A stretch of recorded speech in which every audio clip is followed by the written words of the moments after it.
evening, Dino. Of course, and I think Davis is going to start like he did in that first leg. He's going to be tight to Mitrovic.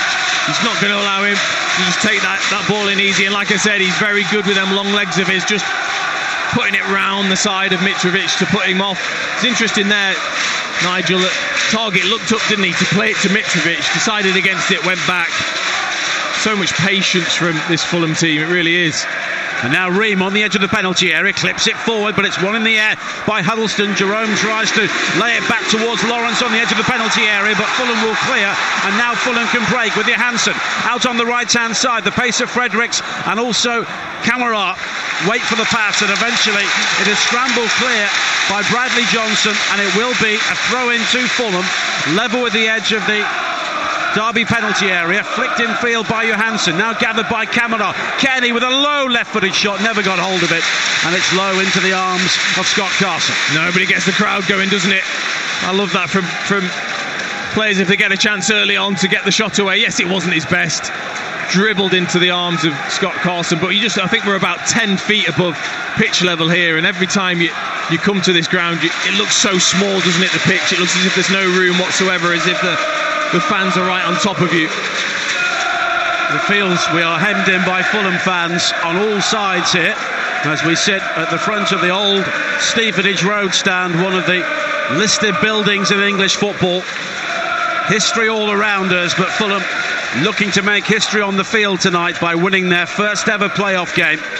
And Tom Kearney, who scored in the semi-final defeat to Reading last season, works it wide to this near side. The pitch was heavily watered before kick-off and is still glistening in the sunshine. Now McDonald on the halfway line, looks for options, but Lawrence is quick to close him down, and Jerome is also looking to be mobile in the opening stages. Adoy with the long ball forward. Mitrovic now look to chase Curtis Davis. Davis slides in and had to get that timed right, and he did at the expense of a corner with 3 minutes played. Oh, well, he took a chance though, didn't he? Diving into the penalty area with Mitrovic, and he only just gets his toe on the ball. It was a fantastic challenge, mind. Needed to be as well. It's a good battle between them two, both with no pace whatsoever. So it was an even race. All of the Fulham fans on their feet in the Putney end away to our left-hand side. Watching Matt Targett take the first quarter of the game with 3 minutes played on TalkSport 2, and it's 0-0 at Craven Cottage. Targett in towards the near post, and there's a free header and a commanding header clear from Tom Huddleston. Now Fredericks has time to knock a high diagonal up towards the edge of the penalty area once again. Keogh arrives ahead of Mitrovic to nod the ball away. Now Wisdom rather played into trouble by a teammate, and with Sessegnon in the vicinity, he just turns and booms it off the roof of the corrugated iron stand here in the Stevenage Road stand, and it will be a throw into Fulham. And they're looking to create the tempo and create pressure here right from the very start. Well, that is so important as well. Just even little things like that with Ryan Sessegnon, just putting Wisdom under pressure, making him clear into the stands. It just keeps the fans on side for as long as you can in this period. Fredericks works it down the line, right-hand side. Kamara comes back to find McDonald, who tries to thread the eye of the needle to find Fredericks, who initially knocked Daniel off the ball, but he was quickly helped out by Forsyth, and it will be a throw-in on the far side for Fulham as supporters still make their way into the stadium here, and we're having to bob and weave to see the action out on the pitch as the American Tim Ream plays the pass wide to this left-hand side, and Targett quickly into the feet of Mitrovic, who is challenged by Wisdom, and the ball spins away off the Serb, and it will be a throw into Derby with nearly 5 minutes played, Dino, but it's significant compared to Friday night. Fulham are looking to move the ball around a lot quicker when they're getting the ball forward. Yeah, the tempo's been very, very good from Fulham, and looking to get it into Mitrovic as quick as they can. I think the only thing I would say is that I think it's going to be vital that at least one of the Fulham midfielders, whether it be Kearney, whether it be Johansson, have to get up towards Mitrovic, because otherwise they're just going to be outnumbered with that back five against the three attackers. And already Andre Wisdom looks to be a wing-back who'll be doing very little attacking, with Sessegnon looking to use his pace up against him on this near side at all times. Richard Keogh with a throw-in down this near side for Derby. Flicked on by Wisdom, but cleared by Targett, the loanee from Southampton. Huddleston is then quickly in with a challenge on Sessegnon, and it will be a throw-in to Fulham again on this near side. And the two teams drew 1-1 when they met here in the league back in November. And the two goal scorers that night are both on the bench this evening. Oliver Norwood for Fulham and Derby's Matej Vydra. Wisdom with the shaven head on this near side, forward towards Cameron Jerome. A lovely layoff though to the right towards Lawrence. A low ball into the penalty area, and Bettinelli gathered that very bravely. The challenge was made in on him, and it was a late challenge by Vyman, and Christopher Kavanagh, the referee, will have a word. Yeah, I mean, that looked a lot worse than it was. I mean, the goalkeeper Bettinelli, he's just jumped straight up. He was looking to get on with the game. I think Vyman, it was a great cross from Lawrence, a lovely little touch from Cameron Jerome round the corner to Lawrence, and he whips the ball in just between the defence and the goalkeeper. Goalkeeper takes it well, and Vyman actually, I think because it's slick, I think he just can't stop himself. He kind of slides into Bettinelli. No harm done. No, the boots weren't raised as Mitrovic comes back from an offside position to try and win the header, and he is flagged offside, and Derby County will have the free kick. Nearly 7 minutes played on TalkSport 2, the home of the EFL. The only place to hear the playoffs is across the TalkSport network, and the final a week on Saturday will be on TalkSport. TalkSport, the only channel to bring you both the Championship playoff final and the Champions League final in the same place, back to back, as Derby look to build, and the ball just spins away off Fredericks on the far side, challenged by Vyman, and it will be a Derby corner. I mean, he's not the biggest, is he, Adoy? Just looked across at that challenge there with Cameron Jerome. Cameron Jerome's physically bigger, slightly taller, and he just palmed him off easily there to win that flick on for Anya, who then won the corner. Mitrovic aside, Fulham are not a big team, certainly defensively. Lawrence with the corner, whipped in towards the near post, and it's Kearney who rises with a brave header away, challenged by Jerome. Forsyth looks to play it back into the penalty area, but he's closed down by Johansson, and now Camara is away for Fulham on the right hand side. Sessegnon waits for the early ball. Sessegnon with the shot, tipped over the top by Scott Carson, and that's a really good save by the former England goalkeeper Ryan Sessegnon, with a golden chance to get Fulham back into the tie. Well, Forsyth took the chance, didn't he? He went diving into the challenge and didn't win it, and then it was 3 against 1. Wisdom does brilliantly, really does. He keeps his position, makes Kamara make the pass, and then Sessegnon, his touch was really poor, couldn't get out of his feet to get the strike properly away. That was a real chance for the young man. Corner for Fulham. Target takes it in towards the near post. Huddleston with the clearance again. It breaks to Kearney on the edge of the penalty area. Now Fredericks plays it back in field, and Derby will clear. Akechi Anya slid in by Fredericks on this near side, and Fulham win it back again. Target though slips as he tries to play the cross into the penalty area, and Huddleston will bring the ball away. And now Lawrence plays it wide to this near side, and Andreas Vyman is flagged offside. And we just have a breather with nearly 9 minutes played. Well, they won't get a better chance, Fulham, than they just did then when they broke 3v1. Like I said, Andre Wisdom does brilliantly. He just keeps his position, and he makes Kamara make a decision. Either come and take me on, or pass it, and I'm going to shuffle across. And it's just a really poor touch from Sessegnon. It's as simple as that. If he takes a good touch out of his feet, he can get a really clean strike away. It's a poor touch from the young man, and the chance was really gone after that. He couldn't really get any purchase on the shot. 9 minutes played, 0-0 at Craven Cottage. So Derby still leading by 1-0 on aggregate. And although it's not relevant yet, away goals do not count in the playoffs. But Derby still holding their advantage, and now they have a free kick. Bradley Johnson has been caught by Johansson, and they both come away from the challenge all smiles. But it will be a Derby free kick, 15 yards inside the Fulham half. I mean, you can really tell the difference, can't you, in the size of Derby compared to Fulham. I think probably them neon kits certainly help to see the size of the Derby players, but I think they could be a real threat from set plays. Huddleston with the free kick, clipped into the penalty area. Nobody's picked out the run of Keogh. Dabs it high towards the far post, and challenging for it was Curtis Davis. It was nodded back by a Fulham head, and Bettinelli, wearing all orange, is able to gather, defending the Fulham goal away to our right-hand side. Now Ream, the blonde-haired American, brings it forward. He knocks it to his left, hoping for either Sessegnon or Target, but both had held their positions, and as a result, it's straight out of play for a Derby County throw-in. But that chance for Derby just from a set play. Keogh, he went to run outside of the box towards Kamara. Kamara either didn't see him or didn't even bother to think that it was his job, and then he just ran back into the box all on his own. If he'd have taken a better touch, he could have put a better ball across. Still a warm, sunlit evening here at Craven Cottage as Akechi Anya looks to use his pace in a foot race with Fredericks on the far side. He'll do well to win that, and he doesn't as Akechi Anya slides off the pitch into the advertising hoardings, and it will be a goal kick for Fulham.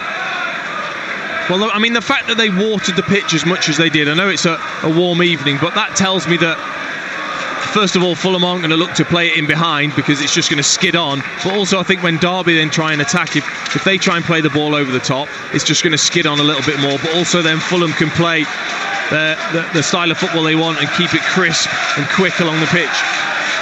Well, I was on the pitch before kick-off talking to some of our colleagues from television, and it was absolutely drenched.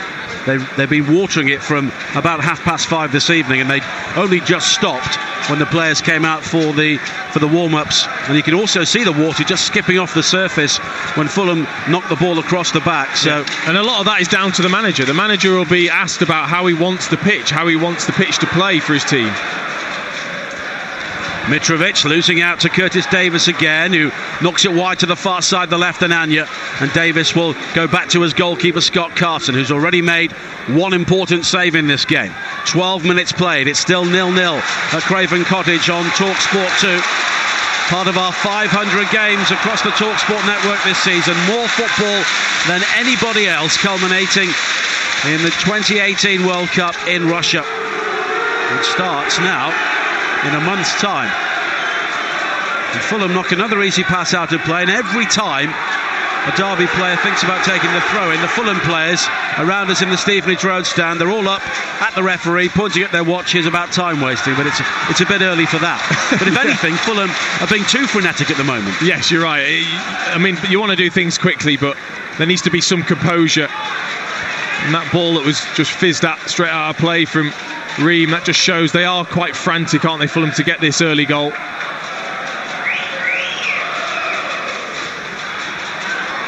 Well, Derby were a side who enjoyed a good away record in the Championship, but it's given away by Huddleston on the edge of the penalty area. Now Sassignon finding Johansson. Every time Fulham attack, we have to stand up in our seats because everybody is stood up in front of us as Kearney tries to play it wide towards the far side, and eventually Anu will bring it clear wide towards Weimann. And now Lawrence looking to use his pace over the halfway line down the Derby left, but he showed too much of that to Adoy, but he was caught by the follow-up challenge, I think, from Abubakar Kamara, and it will be a free kick to Derby in another dangerous area. There's the threat there, isn't it? As soon as Derby turn over possession, they quickly get it to the likes of Lawrence and Weimann and Jerome, and that time it was Lawrence. Did really well, actually, really clever as Kamara came back to defend. He basically just cuts across him, and Kamara can't really do anything other than to challenge him. Well, Lawrence has got up, and he will be over this free kick for Derby County.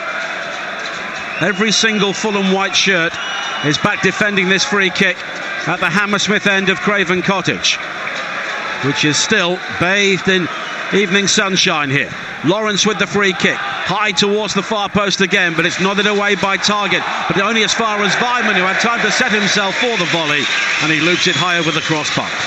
Poor, wasn't it? But that must have been something that they've worked on, Derby, there, because Lawrence had a chance to whip that in with all the height that he had. Instead, he tried to float it towards the back post. In the end, they were lucky that it came out to Weimann, who took that first touch. It was really poor, his volley. He was leaning back.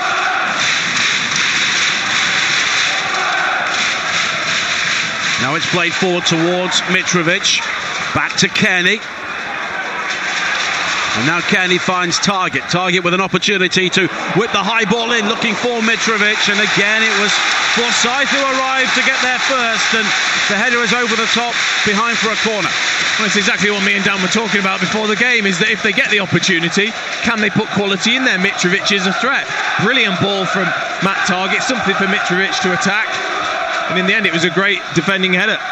15 minutes played. Target will take the corner. An outswinger from this near side, the left. It's a low scuffed corner, and it's met by Cameron Jerome, and it will be a throw-in for Fulham.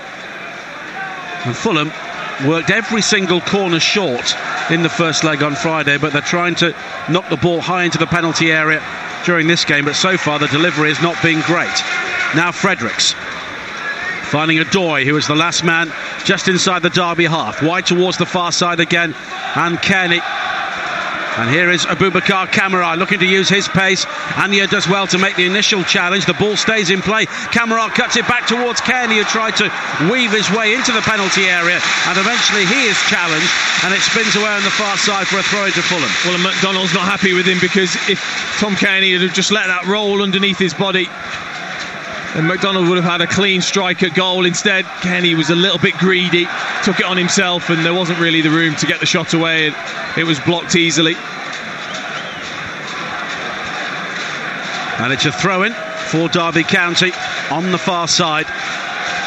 And this really is a night which shows Craven Cottage at its best. A tight, intimate stadium, very atmospheric, so much colour and conditions to enjoy, as a lovely body swerve from Ream allows Targett to play it forward, but straight to Huddleston, who, as he was on Friday, is being a very effective shield so far in front of the Derby County back three. But having said that, he's given the ball away, and now McDonald can exchange passes with Targett. Kearney works it onto his right foot up towards Mitrovic, who has been quiet so far. Now McDonald again, 17 minutes played. Fulham 0, Derby 0 at Craven Cottage. So Derby still lead by that single goal to nil scored by Cameron Jerome in the first leg. Now McDonald looking to find Mitrovic on the edge of the penalty area, holds it up, tries to work it wide to the right hand side for either Kamara or Johansson, finds neither, and it's a goal kick. That was better though, wasn't it? Lovely little bit of football from Fulham, and then that quick pass from McDonald, first time into Mitrovic, the first time actually he's had a chance where there hasn't been a midfielder on his toes. He was able to turn, and he'd be really disappointed actually with the pass that he tried to put into Kamara. And now Chris Kavanagh, the referee, is also holding up his hands and pointing to his watch to make the point to Scott Carson that he needs to get on with things with only 18 minutes played. A high ball played forward again up towards the halfway line by Carson, and it's straight out of play. And it's going to be a throw-in for Fulham once again, which will be taken by Ryan Fredericks, the former Spurs man. Slavicia Kanovic prowling around his technical area, as he is prone to do, and he won't be happy to see Fulham give the ball away, but Lawrence tries to go himself. There were no options either side of him, and Adoy will hoof the ball rather uncharacteristically right across his own penalty area, and Targett is helped out by Ream, and McDonald gets a shout from the crowd, and it's back towards Bettinelli, who almost seemed to invite the challenge there from Cameron Jerome, and Fulham get the ball away but make rather heavy weather of it, which was typical of the way they sometimes defended during the game at Pride Park. I think the pace of this game is just so quick at the moment, it's difficult for any player to really have that composure on the ball. Both teams guilty of giving the ball away. Now Wisdom picks up a loose ball inside the centre circle, quickly forward looking for Jerome, but Adoy and then Ream step in ahead of him, and Kearney can bring the ball forward for Fulham over the halfway line once again. Sessegnon makes the run from out to win, but it's shorter towards Mitrovic, who looks to work the 1-2 now with Sessegnon on the edge of the penalty area, but he never was quite set for the shot, and in the end the right-footed side foot is into the arms of Scott Carson. No, and he's not as comfortable on his right foot, Mitrovic. Lovely little 1-2 with Ryan Sessegnon, who'd made a great run from this left-hand side all the way into the centre-forward position. Lovely little 1-2, and he was just stuck under his feet, and he scuffed it. He didn't look comfortable actually, Mitrovic, on that right foot. 19 and a half minutes played. Fulham 0, Derby 0 here on TalkSport 2, and we've teamed up with Sky Sports to tell you all about the dedicated Sky Sports football channel with football from around the globe, including the EFL, SPFL, La Liga and more. Feel it all with Sky Sports. Vyman with a cross into the penalty area, right through the 6-yard box, and sliding in at the far post was Ryan Fredericks to launch the ball behind for a corner. And this is the issue that Fulham will have. If you allow Tom Huddleston time on the ball, he'll be able to just thread that straight through your midfield. He's that good with his passing range. He fired that in, and then they turned, got Vyman down the wing. He put in a delicious cross, he really did. He just needed Lawrence on that far side to actually get inside his fullback. There's nothing worse than senior left winger still stood out on the left-hand side. Get yourself inside that full-back. 20 minutes played, 0-0. The corner swung high beyond the far post and straight behind for a goal kick. Don't forget, we have playoff action on the TalkSport network every single night this week. Tomorrow, over on TalkSport, full commentary on Aston Villa against Middlesbrough. Villa, of course, leading 1-0 from the first leg with Sam and Matt Taylor. Sags leading the team at Villa Park. On Wednesday, Rotherham against Scunthorpe is live here on TalkSport 2. 2-2 from the first leg at Glanford Park. Thursday, Exeter and Lincoln start goalless in the League 2 playoffs, also here on 2. And on Friday, it's 1-1 at the start between Notts County and Coventry. Jim Proudfoot and Adrian Clark on the mic from Meadow Lane, and Dan will be presenting the 72 live from the stadium from 6 o'clock on Friday evening. Ream plays it forward now for Kearney. Abubakar Kamara popping up in a central area, back towards Kearney again, and now Kamara trying his luck down the centre with Mitrovic moving over to the left, but it doesn't come off as the final touch was off the former Monaco player, and it will be a throw into Derby on this near side. If Fulham can, they need to try and see if they can get it to Sessegnon a little bit earlier. He's been quite clever. Wisdom playing as a right wing back, and then Keogh as the right hand side of the three centre backs. He's just getting himself between them two players. If Fulham can get the ball quickly to him, then he's going to be 1v1 against Keogh. Now Akechi Anya coming forward for Derby on the far side, up towards the edge of the penalty area. Low ball across the box, appeals for a penalty as Cameron Jerome goes down. Players from both sides are appealing inside the area, but nothing was given as Fulham scramble the ball away. And now Fredericks comes forward over the halfway line down the right. Drops it off towards Johansson, quickly infield towards Tom Kearney again. Now Adoy, and Fulham have already built their platform inside the Derby half. McDonald evades the challenge of Jerome and then plays the 1-2 with Johansson, but it's all too tight, all too intricate, and the more prosaic Derby County bring it clear, but then Weimann loses out in the challenge. McDonald finding Kearney, and here is Johansson who clips it forward towards the edge of the penalty area. It ricochets off Huddleston, almost into the path of Sessegnon, but the bounce of the ball favours the Rams. Then two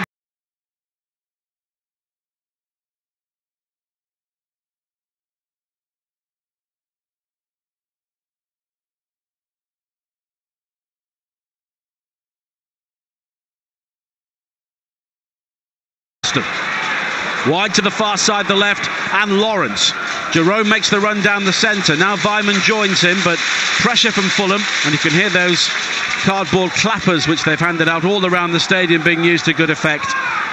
And it's given away by Derby, but they have the opportunity to regather some composure midway inside their own half with a back pass from Johnson all the way back to Carson. They really are going to have to score the perfect goal, though, the way Fulham play. Yes, it's great to watch, actually, and I love the way that they build from the back into midfield and then try to look for the forward players. But both Sessegnon and at times Camera, they're coming so narrow.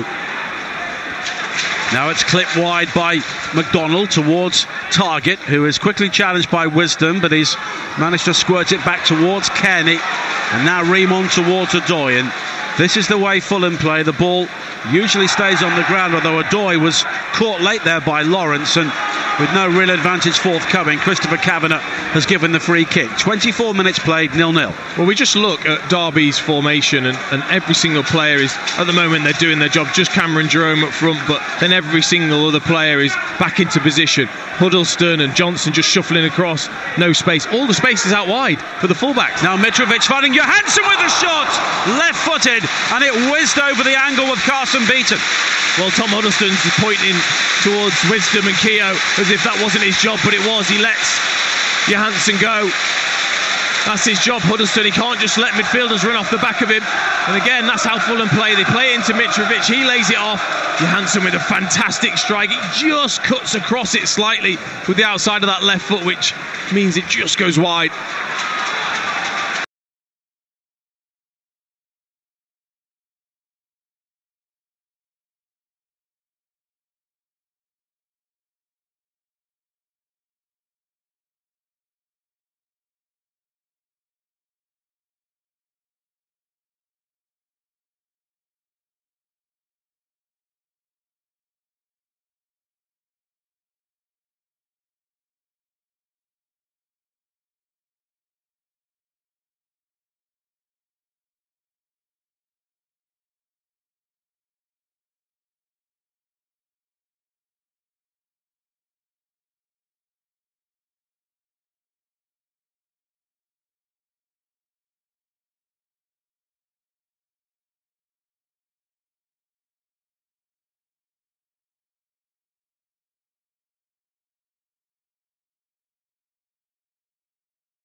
Sessegnon looks to turn on the edge of the penalty area, almost rolled Keogh in the challenge, but the ball ran away from him, and now McDonald tries to bring down Weimann, can't do so. Weimann gets back to his feet, and here is Lawrence on the edge of the penalty area, further wide towards the left-hand side, and it's Weimann once again. Bradley Johnson on the edge of the box, he can hit them, and the low left-footed cross from him goes right through the 6-yard area and behind for a goal kick. I'm just wondering whether referee Chris Kavanagh is going to book McDonald. Yes. No, he's not. That's just his hand. I thought he had to. I mean, he took Weimann down. Weimann actually just bounced off the floor, got himself straight back up, and carried on with the attack. And he was trying to foul him in a manner which was only a yellow card. Exactly. Yeah. He's very, very lucky to get away without a yellow card for that challenge. If Weimann had not gone back up, he would have been booked. Correct. So, because he plays on, he doesn't get booked. That's one of those strange things. Here is Adoy on the edge of his own penalty area, back towards Bettinelli, and it's cleared downfield, right-footed again. Kamara looks to flick on, but Mitrovic was on his heels there. Kamara won the ball in the air, but it bounced through beyond the serve, and it's gathered by Carson. Surely Mitrovic there has got to be on the run. He should be. He's probably not expecting it, and that's not his game, is it? His game isn't thinking of turning and running in behind. He hasn't got the pace to beat defenders. Now McDonald finding Kearney inside the centre circle. 12.5 minutes to play before half-time. Fulham 0, Derby 0 on TalkSport 2, the home of the EFL. Derby still leading by that first leg goal to 0. And we've spoken much about Fulham's patience, but Derby so far have defended superbly to snuff out all the angles of opportunity. But here is Sessegnon picking out Johansson, and Johansson tries to find Sessegnon again, but it was a real high tariff ball behind Sessegnon into the penalty area, and as a result it runs away from the 17-year-old behind for a goal kick. Yeah, like I said, if Fulham are going to score playing that way, it's got to be perfect. It really has got to be a slick move that's into feet and good touches, and I just keep watching Ryan Sessegnon off the ball, and he looks as if he's struggling to know where to play, where to run. He keeps trying to get in that position between Wisdom and Keogh, but he's not getting much of the ball. I think like in that first game, Jukanovic was saying, he's got to get himself wide. Try and isolate Keogh 1v1 as wide as possible. Try and drag the centre-back out of the position into a position he doesn't want. Now Sessegnon is found by Johansson. He can use his pace over the halfway line. Kamara and Mitrovic ahead of him. Mitrovic now, right-footed shot, always dragged just wide. It was a decent effort from the edge of the penalty area, but I think Carson had it covered. They did again. Great work from, I think it was McDonald in the midfield, winning the ball back, and then Fulham showing that they've got to turn a pace when they want to get forward. Sessegnon into Mitrovic, and again just got it out of his feet. I think because he's been starved of service, you could just see he was desperate to get the shot away, snatched at it slightly and pulled it across to the left-hand side of the goal. Not his best strike. And every time Scott Carson takes a goal kick, he goes from one side of the 6-yard area to the other to spot the ball up, and the Fulham crowd not happy about that as Ream goes to ground to Rob Lawrence on the edge of the penalty area.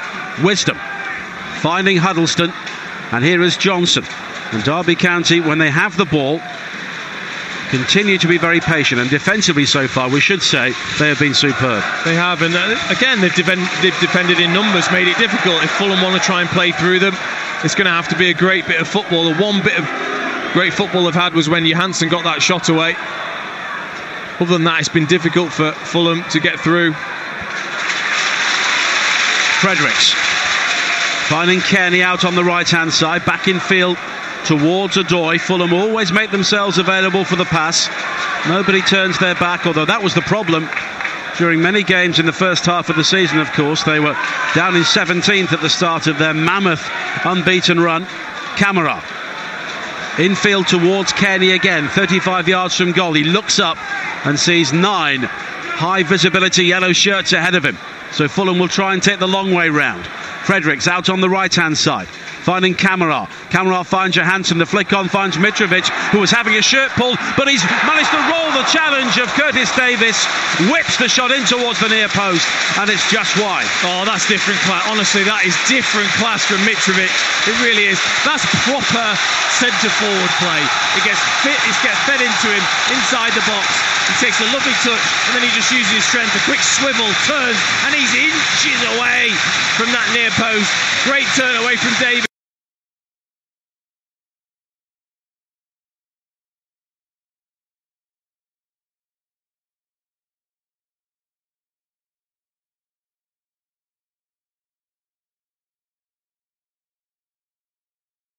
Cameron Jerome, the ball almost spins into our commentary position there. You were ready to head that, weren't you? Did you notice how I didn't flinch, but these two next to me?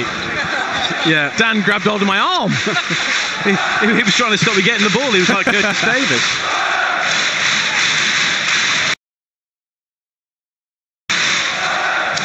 But we all know you'd have headed the ball on, then turned around and shrugged. 8 minutes to play in the first half. 0-0 it remains. So Derby still have their precious lead given to them by Cameron Jerome in the first half. Every time they have won the first leg in a playoff semi-final, they have gone on to reach the final in 1994, 2007 and 2014, although they lost two of those finals. Keogh with the low ball into the penalty area. Fulham will clear, but it's nodded back into a dangerous area by Johnson. And now Anya using his pace beyond Fredericks. And the cross in towards the near post, missed by Lawrence. And the volley comes in from Andre Wisdom, and he almost hits the roof of the stand. Well, sometimes if you're quick, as Anya is, just use that pace. He just knocks it past Fredericks. He's got too much pace, puts a great cross in. Tom Lawrence gets across the near post, misses it, comes all the way across to Wisdom. And he's the one player you do not want it to fall to, and definitely not on his left foot. Curtis Davis finding Alexander Mitrovic more of a handful than he did at Pride Park on Friday, but manages to get a boot in this time. But Ream will bring the ball forward quickly on to Mitrovic. Now Kamara, Johansson, and Kamara makes the run into the penalty area. It's cleared as far as Mitrovic. Johnson goes to ground, but Mitrovic has found Fredericks. Good spell this for Fulham. 38 minutes played, 0-0. Kamara now tries to swoop towards the edge of the penalty area. Anya slides in to make the challenge, and it's a Fulham corner. And they're just struggling, aren't they, Derby, with how quick Fulham play. They really are struggling, even though it's being played all in front of them. The football is really slick, 1 and 2 touch, hard to make a commitment if you're a defender to go out and try and intercept. And the concentration levels have to be perfect for Derby. And they may be mentally tired as well as physically tired the longer this game goes on. Target with the corner, an in-swinger looking for Mitrovic. Huddleston is there yet again in the first half to clear. Fredericks wide towards the far side, and Johansson, who just slips for a second, invites the challenge from Lawrence, but Lawrence has found target, but it's a shallow cross into the area which Huddleston is able to clear. Weimann will look to use his pace over the halfway line, but Fredericks is quick as well, and Fulham have the ball back. And it's this kind of pressure, when you can move it quickly, that makes it difficult to defend against, not only physically but I think mentally. To keep your concentration for long periods in the game is very, very difficult. Johansson, Kamara, who seems to have a free roll at the moment across the forward line, but Keogh is the player who robs him. He finds Anya, and it's back towards Forsyth again. Yeah, Sessegnon's just gone and swapped with Kamara. Sessegnon's gone over to the right, Kamara on the left. I think that's got to be down to the fact that Sessegnon hasn't been able to get into the game on this left-hand side. Well, Cameron Jerome had rolled Dennis Adoy and was caught by the Belgian, and it will be a free kick for Derby County just inside the Fulham half. And we are within 5 minutes of half-time here at Craven Cottage on Talk Sport 2. This the first of 5 live nights of playoff football across the Talk Sport network, the home of the EFL and the only place on national radio to hear every single playoff game, including finals weekend, which comes up in a couple of weeks. Now a long throw out from Bettinelli. Here is Kamara heading towards the corner flag down this near side, using his strength to come in field. Right-footed shot from him, beaten away by Carson, and it's scrambled clear by Davis. Well, Keogh doesn't want that. He doesn't want it to be played in behind. Bettinelli just threw the ball right over the top of Keogh. Kamara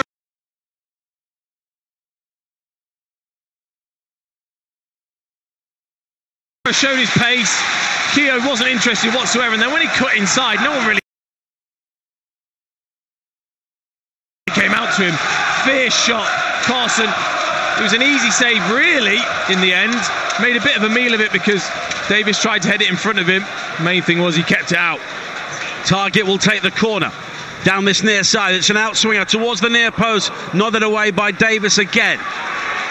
Fredericks, though, will regain possession for Fulham. Derby look to funnel out and create some pressure, but Kearney skips away from the challenge of Vyman, and it's wide towards Odoi down the right-hand side. A long diagonal ball into the penalty area. Target heads it down, looking for Sessegnon, but Keogh, using his height and experience, wins it back for Derby, and they can break now with Vyman, who just shoulders off Sessegnon and works it wide to the far side.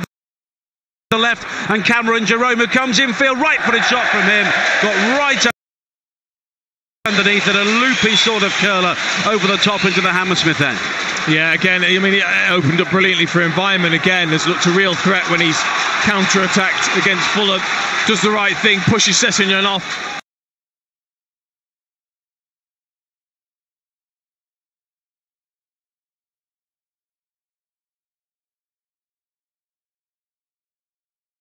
And then plays it to Cameron Jerome. He just can't help himself. It opens it.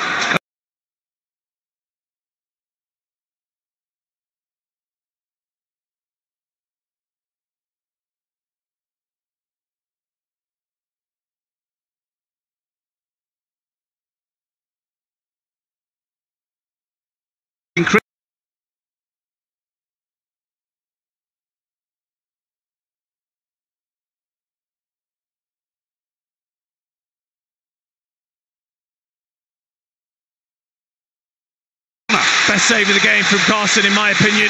Brilliant from Fredericks. Drives at Anya, and all he does is, like Jermaine Defoe's done for so many years, it's just that one touch and shot in one movement. Does brilliantly. Fredericks fires it in towards that near post, and Carson does brilliant to flick that over. Target will take the corner again. It's an outswing. It's a dreadful corner. Doesn't beat Cameron Jerome at the near post. Johansson with a high up and under towards the edge of the penalty area. Keogh does well to get himself in front of Mitrovic to clear, but now Sessegnon cushions the header wide towards Odoi. Here is Kamara again, who is built like a middleweight boxer with a very strong upper body. You're looking to use that strength now as Lawrence goes to ground to make the challenge, but Kamara strong enough to ride it. Target with the high ball in. Mitrovic with a header. Outstanding save by Carson to punch the ball clear. Oh, that's absolutely ridiculous from Scott Carson. It really is. Spreads himself brilliantly. What a cross from Matt Target again. And Mitrovic, he just bullies Forsyth, gets his arm on his shoulder, says, "You ain't coming up here," heads it down, and Carson just spreads himself brilliantly. That's all you can do as a goalkeeper. When they're that close, just spread yourself as big as you can. Might have even taken it in the face. Inside the final minute of the first half, Ream wide towards McDonald on this near side. Fulham still trailing on aggregate by 1-0, but enjoying a good spell. Kamara looks to change the point of the attack by working it infield towards Odoi. Now Kearney. Sessegnon down the right now, losing possession. It ricochets off Fredericks, and it will be a Derby throw-in. And Scott Carson so far is having some evening.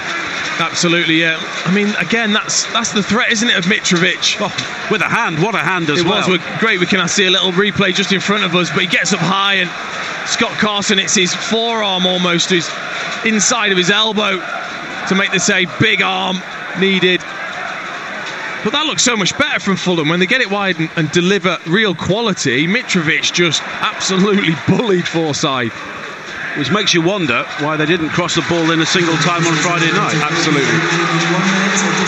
Into final minutes of added time in the first half. Fulham looking to finish on the attack, looking to level the aggregate scores here.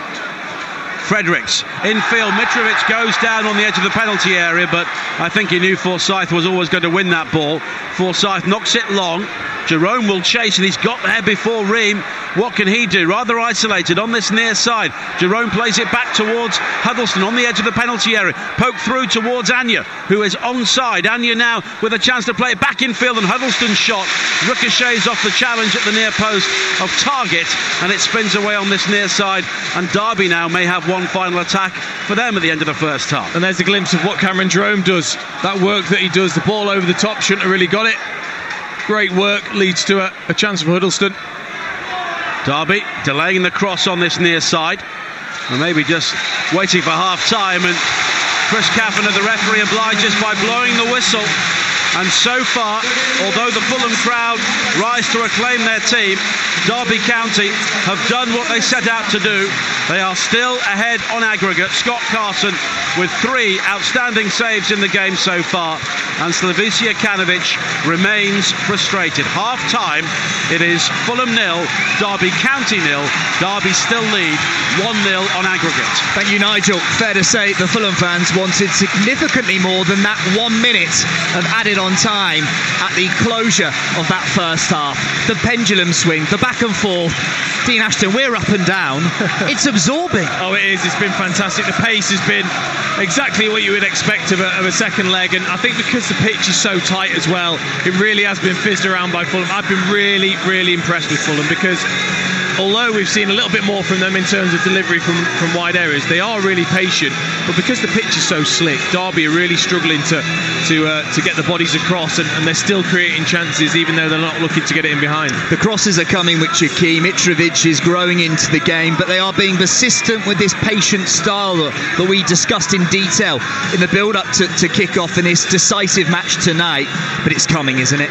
You sense it's coming for Fulham. If they play the same way and Derby can't contain, they're going to take one of those chances, aren't they? They've had a few great chances. I think Sessegnon's chance was the best of the game that early on, because he had the time to take the touch and get his shot away. He didn't, and the chance went, and then great save from Scott Carson from Mitrovic. But every time a cross comes in, Mitrovic looks like he's got the beating of any of the centre-backs, because he's so aggressive, gets his arm up, bullies the defenders. And Huddleston and Johnson, a lot more than in that first leg, have struggled to cover the ground, and Mitrovic has been able to get it into feet a lot more. He's 18 this week, Ryan Sessegnon, and what a talent he's going to be. I really think that. But it's a decisive moment. It's early in the game. It settles nerves. It falls to the feet of Ryan Sessegnon, and it's a criminal touch, isn't it? It's criminal, the opportunity he spurned there. Honestly, that is down to the pressure of the occasion. When the ball comes across, he's got the time. There's no reason why, with the quality that he's shown all season, he doesn't take that out of his feet and put it into the bottom corner. That is purely down to nerves. It was just a really poor touch.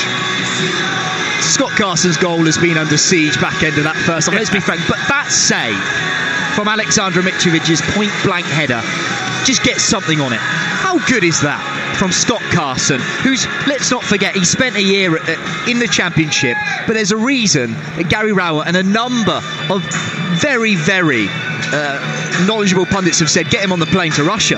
Well, I mean, there's a reason why he played for England once in a while ago, because he was a top goalkeeper, and he still is a top goalkeeper, and he's shown that tonight with the saves that he's making, especially that save from Mitrovic's header. It's so easy to wilt as a goalkeeper when that comes out and go into your shell, but he didn't. He stayed really big, and he got a great arm on it, and that's all you can do as a goalkeeper. I think in that situation, when it's so close, make yourself as big as possible, and it was a fantastic save. And you're right, I think towards the end there, if that had gone on for another 5 minutes, I think Fulham would have got the goal, because Keogh, Davis, Forsyth was starting to really tire. Is it proving just more difficult, Dean? Interesting on your print, because, to put it simply, Fulham are just moving it quicker? Yeah, I think the way that the pitch is set up, with how wet it is and how slick it's been, I think they've moved the ball a lot quicker, and Derby have struggled. But it is hard, like you were saying before the game, to put that much effort into that first leg, to then go again 2 days later is very, very difficult. And not only that, mentally it's so tough. I know that Fulham slow it down, but when they're switching it, you have to shuffle across. It's about constantly looking at where you are, looking over your shoulder. You know, the interchanging of positions for Fulham is very, very difficult to defend against. What's Gary Rowett thinking? What is he thinking with his backroom staff? How do I buy my defence a little bit of time, a little bit of respite, get us up the pitch, because we're a sitting duck at this moment in time? Well, I just wonder whether he maybe looks and thinks, can he maybe bring a Vidra on and play him alongside Jerome, and maybe put one of the other players back in towards midfield, so strengthen up the midfield, but have that second player, so that when they do clear it, they can keep the ball a little bit better. Because you're right, there hasn't been the respite for the defence. I think that is down to how Fulham have played. The tempo that they've played at has been absolutely magnificent. Plenty more with Dean Ashton, second half commentary alongside Nigel Adley to come on Talk Sport 2 here. Craven Cottage. Derby County are getting battered. At the moment, they're still going to Wembley. On the night, it's Fulham 0, Derby County 0. Derby County still leading by like 1-0 from the first leg. Online and on DAB Digital Radio.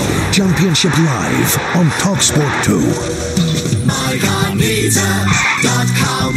My car needs a service, but where can I find a good price and someone I can trust? Whatever your car needs, just type in a few details and approved local businesses will quote for your work. Then pick whichever's best for you. Just visit MyCarNeeds.com. Ella's one-handed stir-fry. My friends used to say when you have your first kid, you'll always have your hands full. I had triplets, so I've had to learn to do everything one-handed. I have mastered the stir-fry. I take fresh veg, pork marinated in hoisin, and noodles, then stir it all into a wok. It's delicious enough to have again and again, and simple enough to do while I'm playing peekaboo. Give your pork stir-fry extra zing with our hoisin and ginger marinade. Food Love Stories, brought to you by Tesco. Find your perfect pre-owned vehicle with a Mitsubishi approved used range. They come with a guaranteed service history, 2-year warranty, roadside assistance, free annual health check and a 30-day exchange plan. Plus, from the 18th to 27th of May, your local Mitsubishi dealer will be offering a £500 deposit contribution. Visit Mitsubishi-cars.co.uk. £500 deposit contribution with 9.9% APR. Shogun Finance Limited. Offer available between the 18th and 27th of May 2018 at participating retailers only. Credit subject to status. 18 plus UK residents. When it comes to betting on the horses, it pays.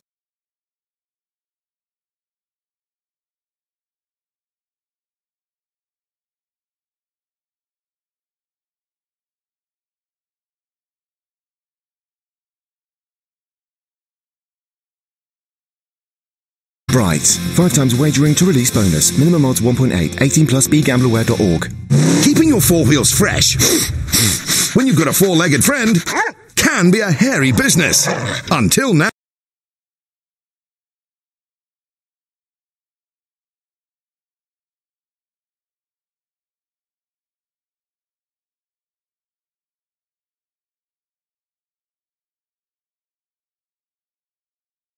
Turtle Wax Power Out Pet Mess Kit. Trusted innovation inside and out. Buy today from Halfords to get 20% off. The Dictionary of Driving by Mazda. Today, the letter F. F is for Fleet Elite.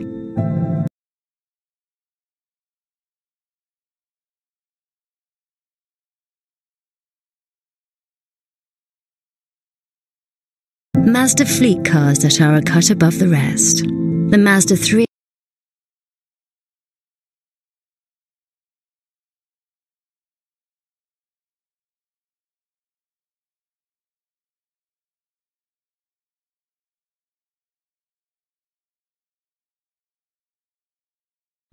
Sports Day on TalkSport 2. Here we go. Join me, Russell Hargreaves, as we look back on tonight's Championship playoff semi-final second leg between Fulham and Derby and build up to tomorrow night's showdown between Aston Villa and Middlesbrough. We'll also build up to a big day in English cricket as the squad's named for the upcoming Test series against Pakistan. Here we go. Sports Day, tomorrow morning from 7 on TalkSport 2. Because sport never stops. Online and on DAB Digital Radio. Championship Live on TalkSport 2.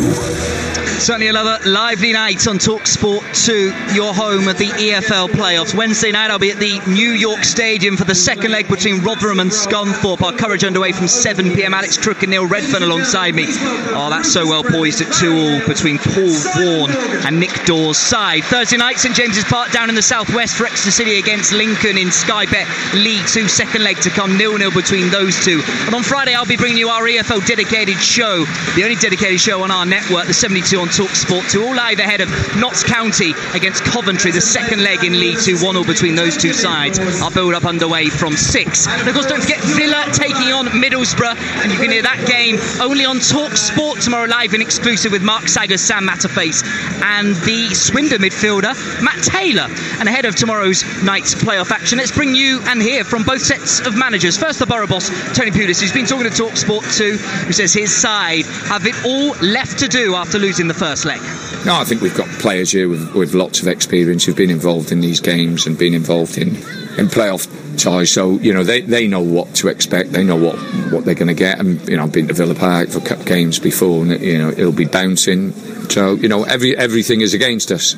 So everything's for Villa, everything's against us. But we got to make sure that we don't let that get to us, and really give it a go. We've got a slight advantage. That's all it is.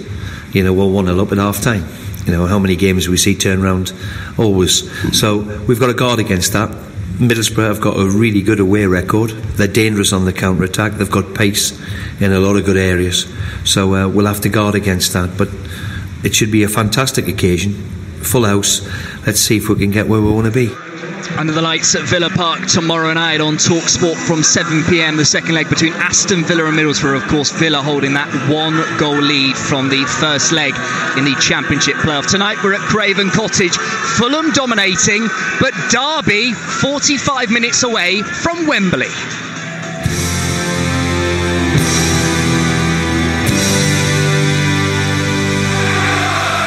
Whatever happens, we must have a winner here this evening as Derby County get us off and underway on TalkSport 2. And now Camara is away for Fulham on the right-hand side. Sessegnon waits for the early ball. Sessegnon with the shot, tipped over the top by Scott Carson. And that's a really good save by the former England goalkeeper, Ryan Sessegnon, with a golden chance to get Fulham back into the tie. Sessegnon. His touch was really, really poor. Couldn't get out of his feet. Now Mitrovic finding Johansson with the shot. Left-footed. And it whizzed over the angle with Carson beaten. Now Sessegnon is found by Johansson. He can use his pace over the halfway line. Camara and Mitrovic ahead of him. Mitrovic now right-footed shot. Always dragged just wide. It was a decent effort from the edge of the penalty area. But I think Carson had it covered. Now a long throw out from Bettinelli. Here is Camara heading towards the corner flag down this near side. Using his strength to come in field. Right-footed shot from him, beaten away by Carson, and it's scrambled clear by Davis. Kamara showed his pace. Keogh wasn't interested whatsoever, and then when he cut inside, no one really came out to him. Fredericks looking to use his pace down the right-hand side. Bobs and weaves into the penalty area, and a right-footed shot from him was tipped over the top by Carson for a corner. Target with the high ball in. Mitrovic with a header. Outstanding save by Carson to punch the ball clear. Oh, that's absolutely ridiculous from Scott Carson. It really is. Chris Kavanagh, the referee, obliges by blowing the whistle. And so far, although the Fulham crowd rise to acclaim their team, Derby County have done what they set out to do. Surviving just Gary Rowett's side, leading after 3/4 of this Sky Bet Championship playoff semi-final. Dean Ashton, our summariser, with us at Craven Cottage tonight. Keep probing, it will come. Is that what Saric Jokanovic is saying? Yeah, you have to believe that it will, because they've created the chances in that first half to get back on level terms at least. And I think if they keep doing the same thing, I can only see Derby tiring more and more. It's so hard to keep that concentration, and you've got to feel that eventually one of those front three is going to get the goal that's needed. You're sensing, Nigel, aren't you, with options that Fulham might have available to them on the bench. Aite, largely influential, didn't have any kind of influence, I should say, over the first leg. He's going to continue to persist, isn't he, with what he's got out there, you'd expect. Yeah, I think you're probably right. Oliver Norwood could be another voice in midfield. Scored a cracking goal here against Derby during the regular season. But you look through that team, and I think the starting 11 is without any question the best 11 by some distance. I think Piazon has been a bit pedestrian at times. Font has looked rather lightweight, of course. He's the reason, really, that Mitrovic was brought in, because he wasn't doing the job. I'm not really sure what is on the Fulham bench that could really change this too much if they were chasing the game, Dino. No, I have to agree with you. And I think that Jokanovic will stick and trust in his players. He'll believe that they'll go out in the second half, create a similar number of chances and win the game. Well, both managers have played their part. All the talking left to do on the pitch. Saric Jokanovic, Gary Rowett, final instructions, because they both know 45 minutes, maybe away from Wembley, maybe extra time, maybe penalties might be needed to separate the sides. On TalkSport 2 tonight, we'll be with you to the final outcome. But Derby County, you know what, could almost smell Wembley. We've got to try and negotiate everything that Fulham are going to throw at them between now and about 10 o'clock tonight. With our commentary team on your home of the EFL, TalkSport 2, Dean Ashton alongside Nigel Adderley. When I was a child, the smell of Wembley wasn't something you really enjoyed, though, was it? Anyway, it's a big 45 minutes coming up for Derby County, and they have worked so hard so far. But it's a good point made during half-time, Dean, isn't it, that the concentration levels have to be so high against a side like Fulham. It only takes one slip, or maybe one mental slip, for all the work to be undone. Yeah, you're right, and I think that's what Gary Wright will be saying. I think he'll want a little bit more as well, actually, certainly from his two midfield players, because I think that Fulham were able to get it into Mitrovic's feet far too easy, especially towards the end of that first half, and that'll be a worry for Gary Wright. Well, a reminder of the two sides again. Fulham, Bettinelli in goal. Fredericks, Odoi, Ream and Target. Johansson, Kearney and McDonald. Kamara, Mitrovic and Sessegnon for Derby. Carson in goal, who was outstanding in the first half. Keogh, Davis and Forsyth. Wisdom, Huddleston, Johnson and Anya. Vyman, Jerome and Lawrence. Chris Kavanagh blows his whistle. And the second half is underway here at Craven Cottage. A crowd of around 23,500 here. Not quite the largest of the season. Fulham in their white shirts, black shorts and white socks, playing towards the Hammersmith end, away to our right. And Derby County in their high visibility yellow. And they're playing towards their supporters, who occupy around a third of the Putney end, down to our left. And no surprise to see Derby sit deep straight away and Mitrovic get it into feet. Mitrovic on the edge of the penalty area looking for Kearney, but there's an important challenge from Johnson and Derby will clear, and now Derby will try and break. Lawrence infield towards Vyman, wide towards Jerome, excellent ball back in towards Lawrence on the edge of the penalty area, but he never quite got his feet in order. He stumbled, and as a result the chance was gone. And it hasn't quite worked yet, has it? Every single time they look to attack and counter-attack Derby, there's that threat. You can see at the pace of Lawrence, Vyman and Jerome, but they haven't linked up properly as yet, but the threat's still there. Keogh steps in to win it ahead of Sessegnon, but it's given away straight towards Target, on loan from Southampton on the far side. Infield towards Kevin McDonald, who we know can strike them from range, but this time it's a ball across the field towards this near side, the right, and Fredericks down the line for Abubakar Kamara, who always seems to make the most of his low centre of gravity. His ball back in field almost struck the arm of Kearney, but the referee happy for play to continue. Target with the early ball in, Johansson with the chest down. Here is Sessegnon! Ryan Sessegnon has done it, and Fulham have the goal they needed.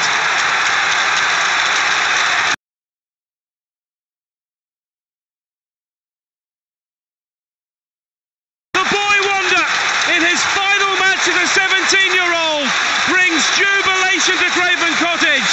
They are back in the tie, and their hopes of promotion have been revived. Fulham 1, Derby 0, 1-1 on aggregate. Well, if his touch was poor in the first half, he wasn't going to make the same mistake again.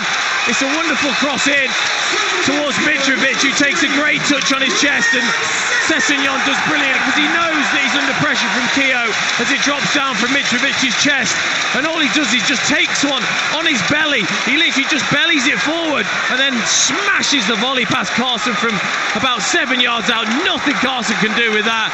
Brilliant finish from the 17-year-old. Well, what do we talk about? Big players produce big moments in big games. And it's about learning, isn't it? Especially as a young player. He learned from that first half mistake. He wasn't going to do it again. As soon as that ball dropped from Mitrovic, like I said, he almost just used his belly just to almost tap it forwards to then be able to strike it quickly. Now at the other end, Anya with an opportunity found by Huddleston, but he was seemingly caught in two minds at the far post, and in the end rather pecked at the header, and it was behind for a goal kick. Yeah, there's the threat.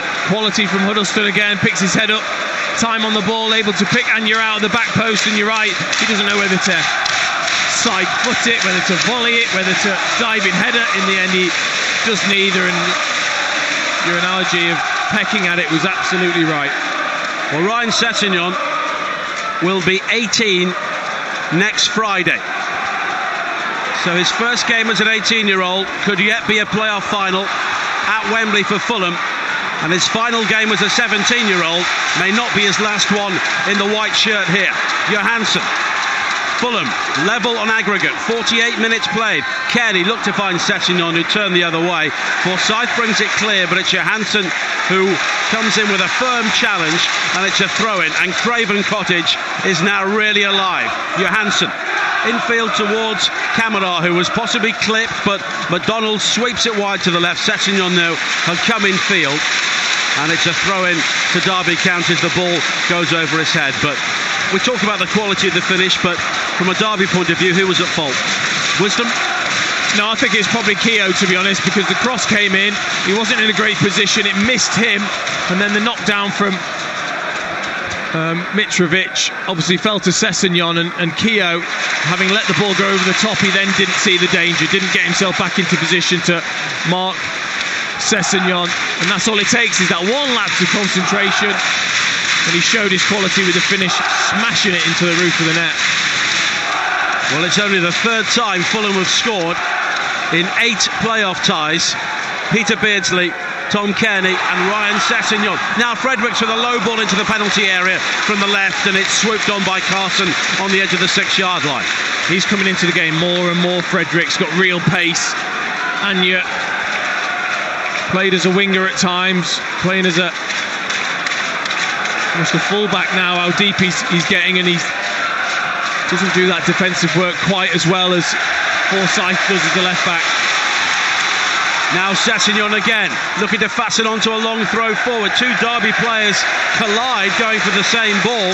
It was Davis and Keogh has gone down clutching his face and may require some treatment. Some blood may have been spilt here.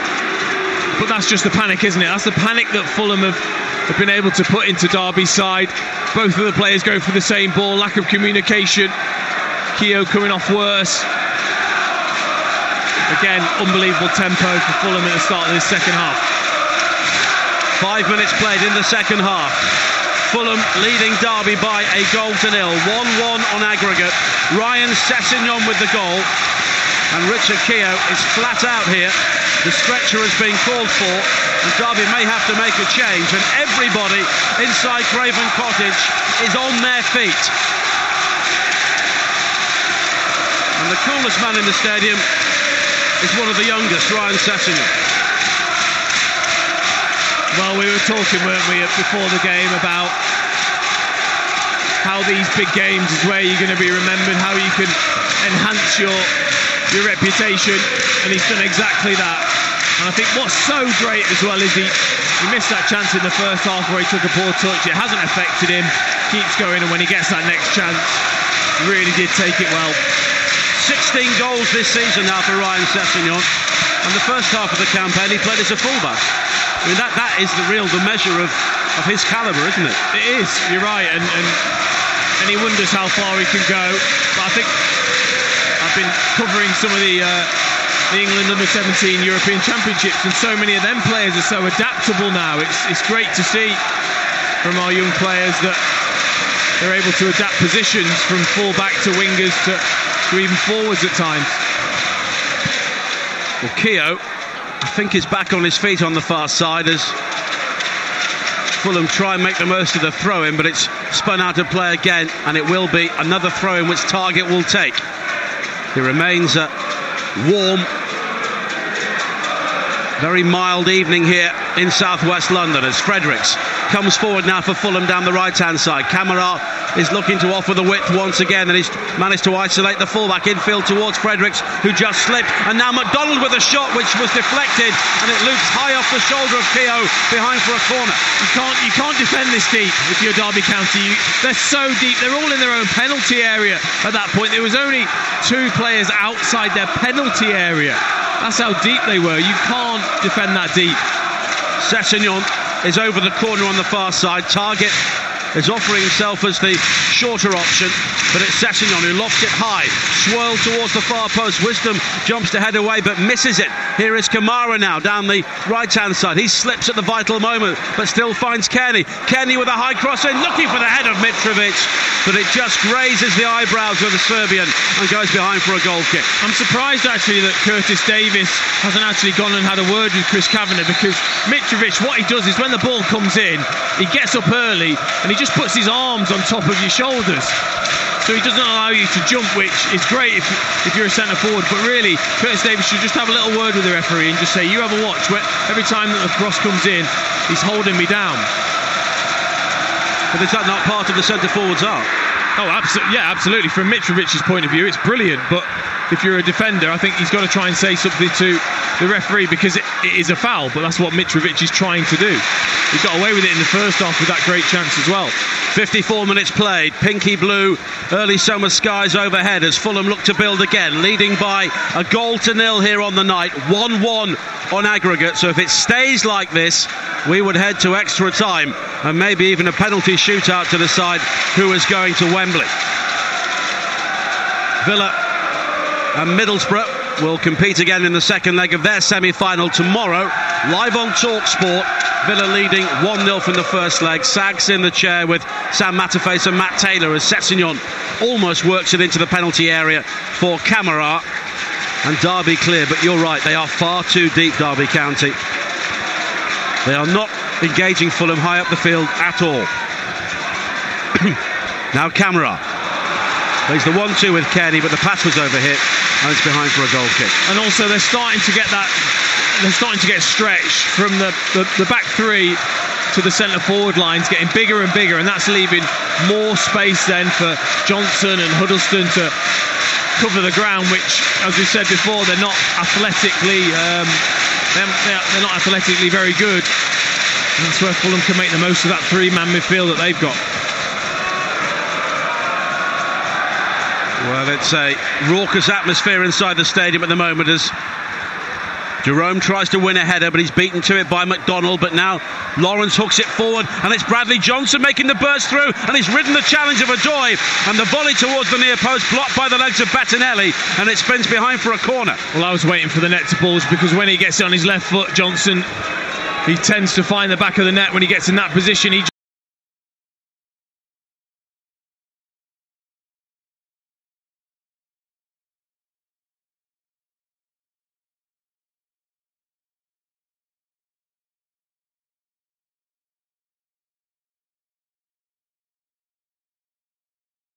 unless we find another goal from either side.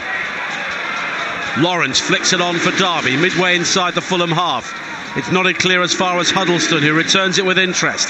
The head tennis continues between Ream and Huddleston before Ream cushions a volley forward. And here is Johansson, back towards Kearney, but he's challenged by Johnson. But Kearney does well to go beyond the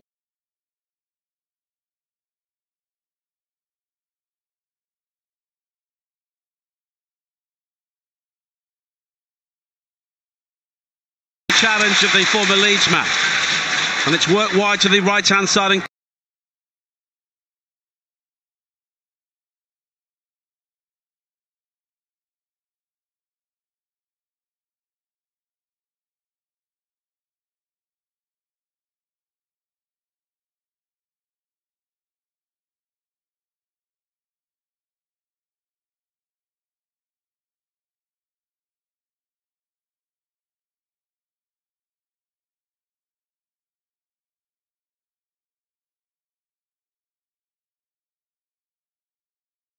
steps in to clear. Now Johansson with the chest off to find Kearney, who lobs it wide to this near side. Kamara takes it down well, but pressurised by Forsyth, plays it all the way back towards Bettinelli. But Fulham maintaining possession here, and there was a lot more purpose about their general play since half-time. Kearney given the room to turn, and he's got Fredericks on his outside, but at walking pace he just clips it infield towards Johansson with three Derby midfielders around him. But already, Dino, the Derby play's beginning to look a bit tired here.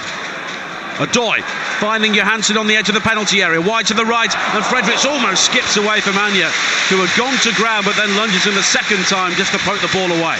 Yeah, vital.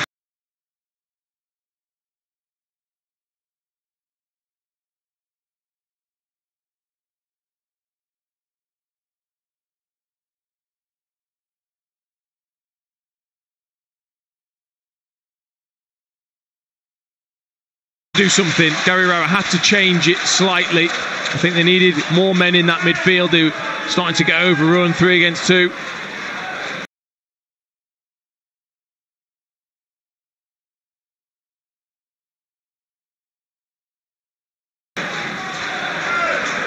Well, the last second-tier team to win the playoffs after losing the first leg of their semi-final was Bolton. Back in 1995 when they came back to beat Wolves before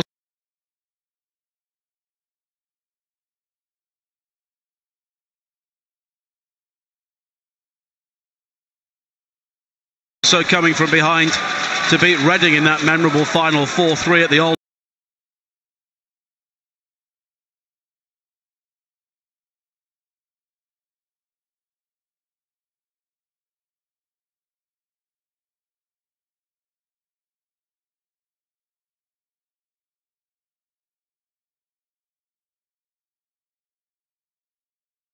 Feet wide. Fulham crowd still not happy about perceived time wasting from Scott Carson, with an hour played here on TalkSport 2. Fulham leading on the night by 1-0.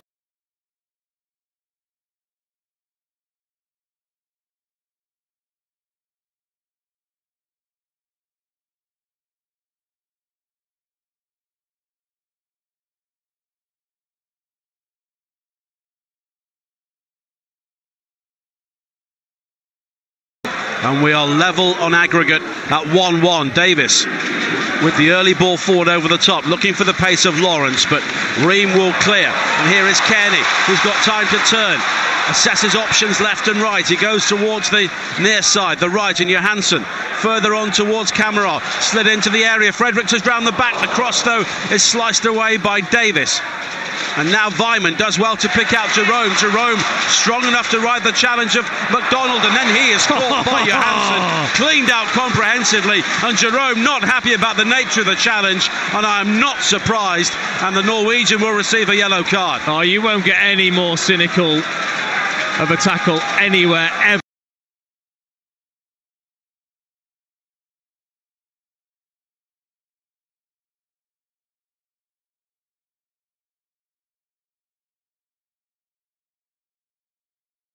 Than that from Johansson. He knew he wasn't catching Cameron Jerome, just took him down. Rightly so, got a yellow card. You've got to say it's a terrible challenge, it really is. But all of his teammates, a little pat on the back for him there. Is that called taking one for the team? I think you're right. But it's a free kick for Derby, but they don't opt to knock it long. It's Davis only finding McDonald, and Johansson just miscontrols. And had he controlled, he would have had Sessegnon in down the left-hand side. And Carson has it again, wearing all green, defending the Derby goal away to our right-hand side. His long ball forward was aimed towards Jerome, and the back pass from Ream hits Anya, who was goal side of him for Derby. And now Anya, wide on the right-hand side, tries to thread a cross in, which was blocked by Ream. And now it's gathered on the far side again. Early ball into the penalty area from Vyman, but Derby will not profit because it's cleared away up towards the halfway line. It's interesting with that change as well. Vyman, Anya, Lawrence and Jerome, when they look to clear Derby, all 4 of them go. All 4 of them. I just wonder whether with that change they're then trying to make sure that the back 4, Fredericks and especially Fredericks and Targett, have to come back and defend, because that's where they're getting a lot of joy. Fulham is Fredericks and Targett having lots of room in the wide areas. Forcing them back to defend because of the numbers of Derby might just be a way of defending for themselves. Kenny tried to release Kamara down this near side, but it's cut out by Forsyth. He finds Anya quickly infield to Lawrence on the edge of the penalty area. Derby have numbers forward here. Anya with the cross, and Bettinelli is able to gather it. Far too much air on that from Akechi Anya. 63 minutes played. Fulham lead 1-0. Quickly bowled out by Bettinelli to find Kamara on this near side. Infield towards Kenny. And now Sessegnon back towards Kenny again. Kamara holds his run to stay onside, and now he can look to go beyond a tiring Aketianya. Comes infield and finds Johansson once again. And the game, just for a second, being played at walking pace, and that's because Derby are so deep. Kenny now finding Johansson again, 25 yards from goal in a central area. Sweeps onto his right foot and finds Kearney. Square towards Mitrovic on the edge of the penalty area. Mitrovic again just brushed aside Davis, but the left-footed shot was high over the top. I don't mind that, I really don't. I know he's smashed the shot over the bar, but when it comes into him, he's just trying to shift it away from Davis and get his shot away.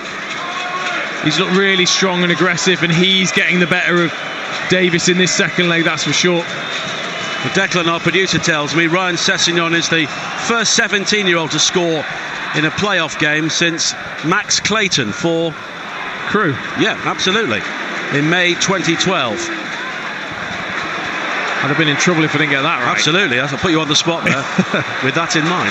Sessegnon now coming infield again towards the edge of the penalty area. Mitrovic miscontrols, but it breaks to Kearney. Kearney finding Kamara deep inside the penalty area, down the right, fires it in towards the side netting with better options ahead of him, but it took a deflection on the way, and it's a Fulham corner. He didn't try and do anything fancy, did he, when it came across from Kearney to Kamara? 1v1 against Forsyth, didn't try and do anything fancy, just tried to shift it onto that right foot and use his pace.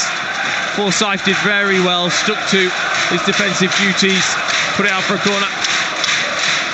Sessegnon will take it, an in-swinger, 65 minutes played, Fulham lead 1-0. Sessegnon deep into the penalty area, glanced on, and glanced in! Dennis Odoi, of all people, has scored the goal, which could take Fulham to Wembley. They have turned things around here. A 1-0 deficit now becomes a 2-1 lead. Their playoff hoodoo could be coming to an end, and Derby County's season could be ending here and now. Fulham 2, Derby County 0, 2-1 on aggregate, and Dennis Odoi, the most unlikely of goal scorers. Isn't that just typical?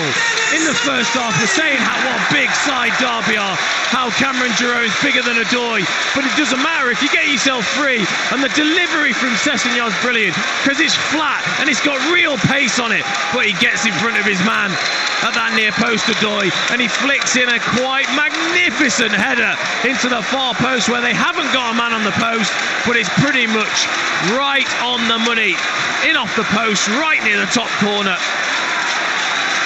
Dennis Odoi with only his third goal of the season, his first since October, and Fulham looking for their first ever victory in a playoff game.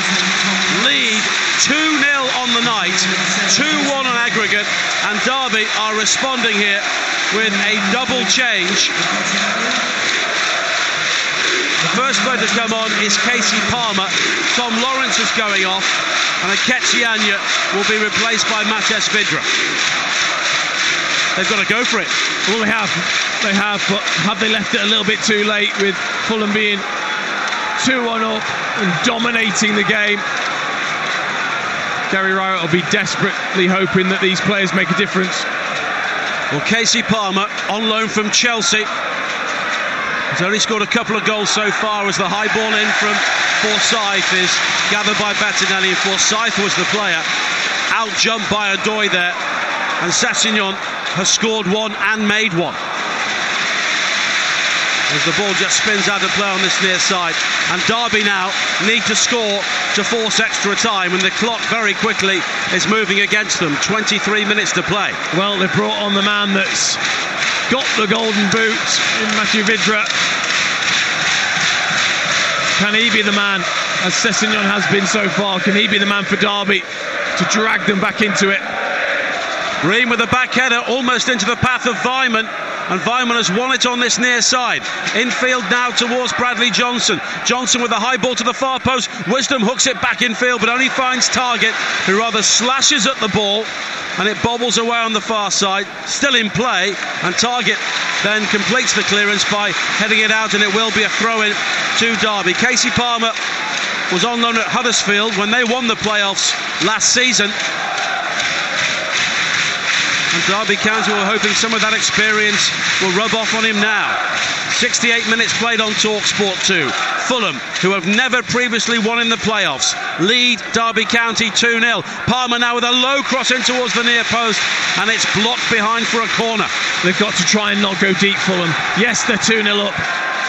And now Palmer and Bettinelli are having a set to behind the goal. Palmer had gone to try and retrieve it, and Bettinelli got there first. Yeah, it's too early to be trying to time waste and be deep. If you're Fulham, got to try and keep your shape. And the corner high into the penalty area, and McDonald rises just to flick it clear. Ream will get there first, infield towards Kamara, who just stumbles as he tries to control, and it's out of play, and it will be a throw which Forsyth will take.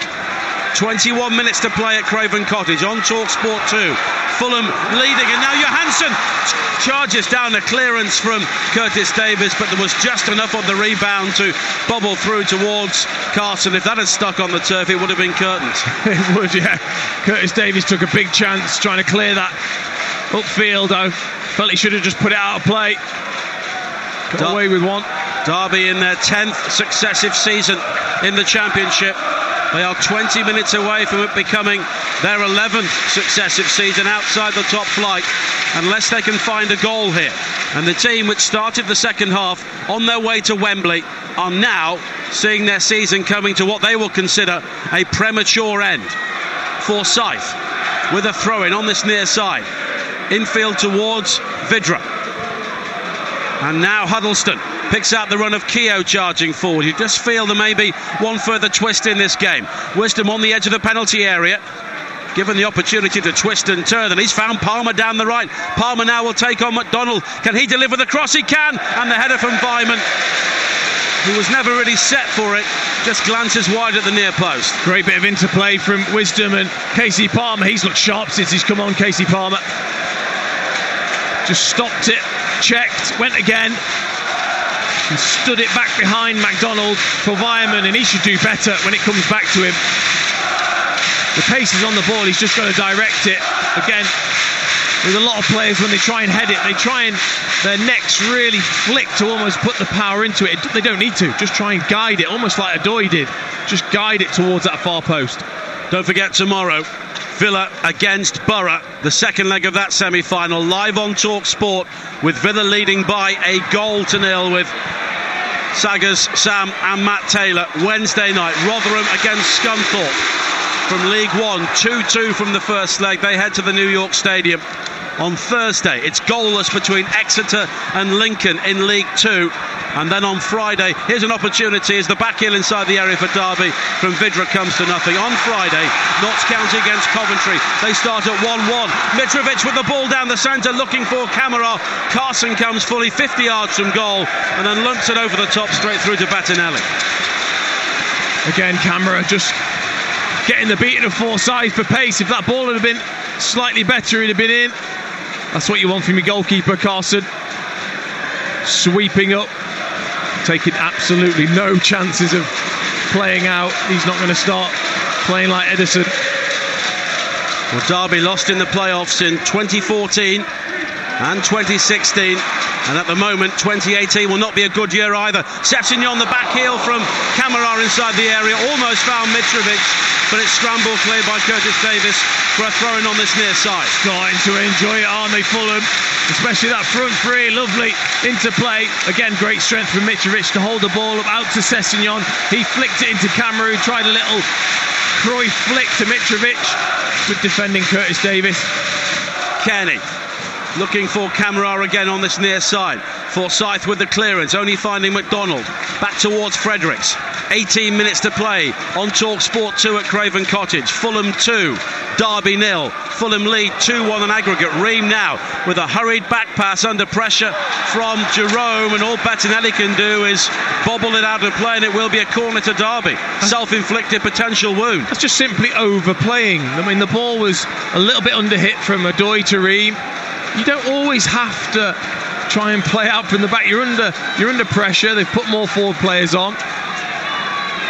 Huddleston with the corner, high into the penalty area. Mitrovic rising to nod it clear. Now Kamara looking to use his pace with a burst down the centre. Kamara has got Carson ahead of him. He's gone beyond Carson. Carson's pulled him down, and Carson will not be penalised. Abubakar Kamara will be booked for diving. And you can see how incensed Carson is, because he knew that he just pulled out of the challenge. What is Kamara thinking? Why not just run past him and put it into the empty net? You've committed Carson, he's come out again. All you need to do is just flick it over him, which he does, and then he just goes down. Put it in the back of the net. Well, Vidra was coming in behind at some pace. I think he would have got there had Kamara stayed on his feet, but that's not the point. You've got to make him make the challenge. Substitution coming off, number 32, Cameron Jerome. Well, Cameron Jerome is coming off. Number 28, David Nugent. And David Nugent is coming on for Derby. Their final change, all out attack now. I'm surprised they've taken Jerome off. I wonder whether he might bring Nugent on as well and just play Vidra almost in behind the front two.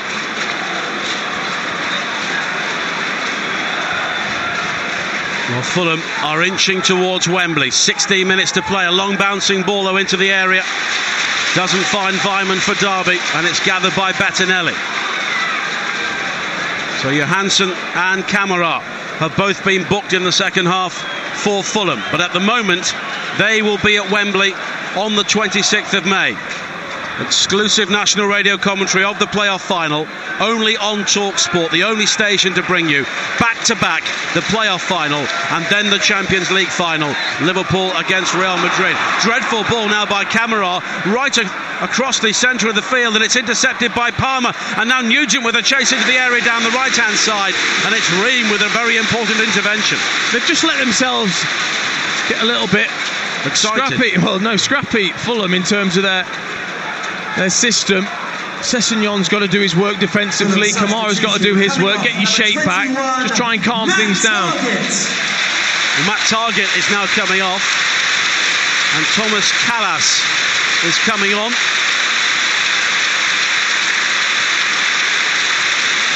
And Callas will be 25 years of age tomorrow, on loan from Chelsea. Targett rather milking it, and Keogh just encouraging him to make his way towards the touchline. It's amazing how the mindset for time wasting changes depending on the scoreline, isn't it? Yeah. Well, will this be a change of formation? Another central defender coming on. Possibly. I think the fact that Casey Palmer's come on and has looked lively, maybe just feeling a little bit leggy. Targett from 2 tough games. Well, Derby have a corner on the far side, and Tom Huddleston will take it, and everybody for Fulham is back now. 14 minutes to play. They lead 2-0 on the night, 2-1 on aggregate. Huddleston's corner aimed towards Davis. It's headed away, but there's no out ball. Vyman back towards the far side again, and it's blocked as Huddleston tries to deliver the second ball in. Kenny with the header away. Sessegnon pressuриses him, but Huddleston still plays it into the area. Nodded away by Ream. Hook cleared by Johansson up to the halfway line. Kamara nods it back towards Mitrovic, who helps it over the halfway line. Derby clear, but Mitrovic has it again. He's been caught by Huddleston on the halfway line, and Huddleston will be the latest player to receive a yellow card. That was just a tired challenge from Huddleston. He didn't want to have to run back with Mitrovic. Just clipped his ankles as they were away.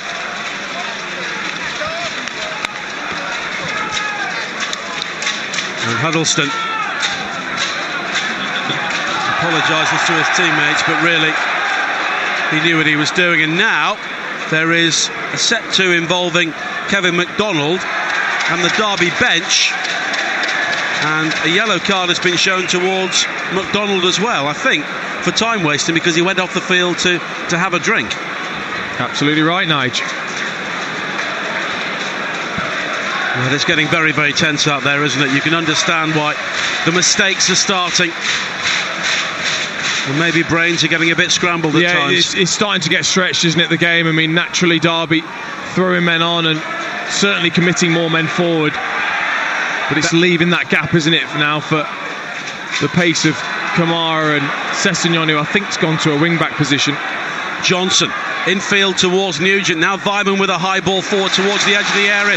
Fulham will clear, and now they will look to break with Johansson, but it's infield towards Odoi, who at the moment could be the goal-scoring hero to take Fulham to Wembley.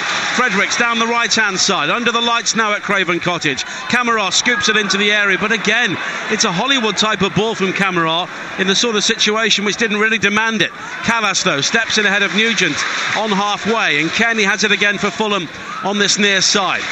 They lead 2-1 on aggregate with 11 and a half minutes to play on TalkSport 2. A team which has never won a playoff game are heading towards Wembley as it stands. Kearney finds Kamara now down the right-hand side, cuts the ball back low. Mitrovic is there inside the penalty area, never got the ball under control. Johansson's left-footed shot deflected, and in the end the ricochet helped out Carson as it gently bobbled into his arms. They haven't got to grips with Mitrovic all game, Derby. Curtis Davis was brilliant against him in that first leg. He's not had a kick against him this evening. Every time it goes into his feet, he's either twisting and turning for a shot or he's looking to lay off for one of his teammates. Now Palmer cutting infield from the left-hand side, but took on one too many. Johansson will clear. Mitrovic holds the ball up superbly on halfway. Really made his backside big there to create the barrier for Curtis Davis, and as a result he held him off, and Fulham will look to build. Kearney releasing Kamara, who's got pace and space into the penalty area across the face of goal, and it's cleared away with Sessegnon waiting for the tap-in, and it was Curtis Davis and Keogh who just about scraped it clear. Well, Derby have got to take the chance, haven't they, with the amount of forward players that they've got on, but it does leave so many gaps at the back, and Kamara's got the pace to beat any of the back five.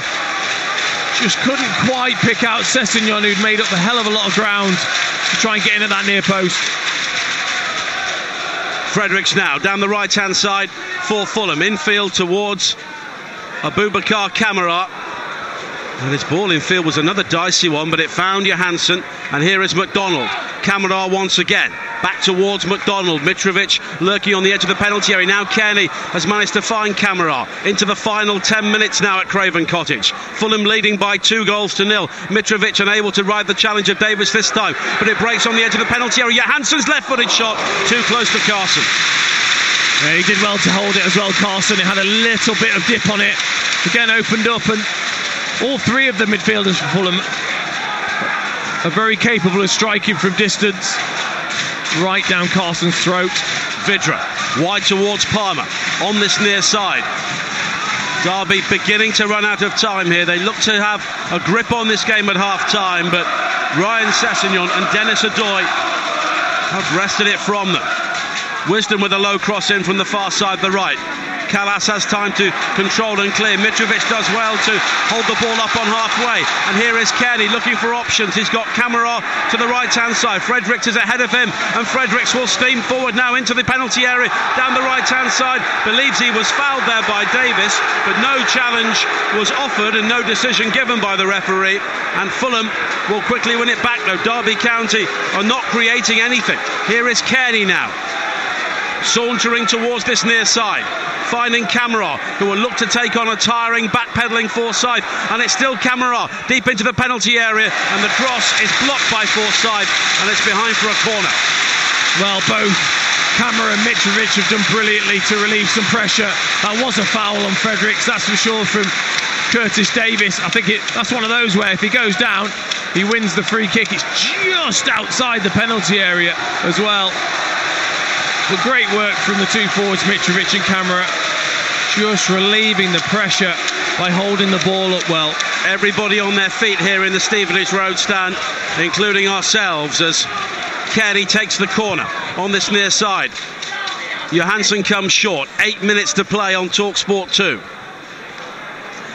Kearney looking to work the angle for the cross, but eventually a back heel from Vidra will clear the ball away. Palmer at some pace on this near side, looks to make the break for Derby, but it's boomed into the back of the stand by Fredericks, and the final touch was off Palmer, and it will be a throw into Fulham. Well, he's looked lively, Palmer, since he's come on, but he's got to release it early. Just tried to take on one too many touches.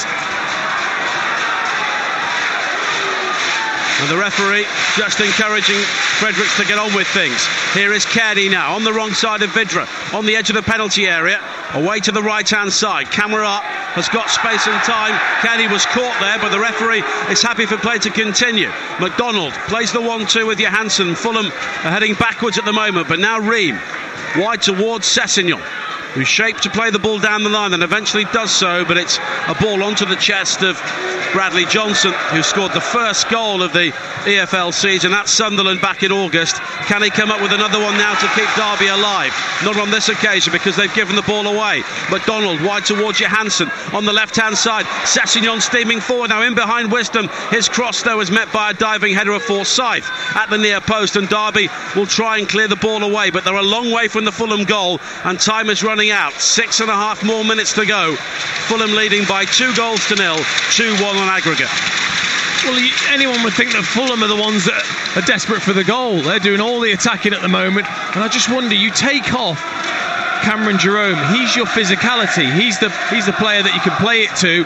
He'll start to hold the ball up, he'll win flick-ons. Now they're trying to play it up to Nugent, who just hasn't got that. Ream with a clearance down the line on the far side and gets a second bite at the cherry, plays it in field, and Fulham taking a chance, but Kenny was strong enough and clever enough to make the most of it, and now a long ball forward is flicked on by Cameron into the path of Kenny, who just holds on to it, infield onto his left foot. He's got Johansson in space on the edge of the penalty area. Kenny was caught there off the ball, but the referee allows play to continue. Sessegnon picks out the run of Johansson, and Fulham here just happy to play keep ball as Kenny gets back to his feet, but they're eating up time. 5.5 minutes of normal time to play.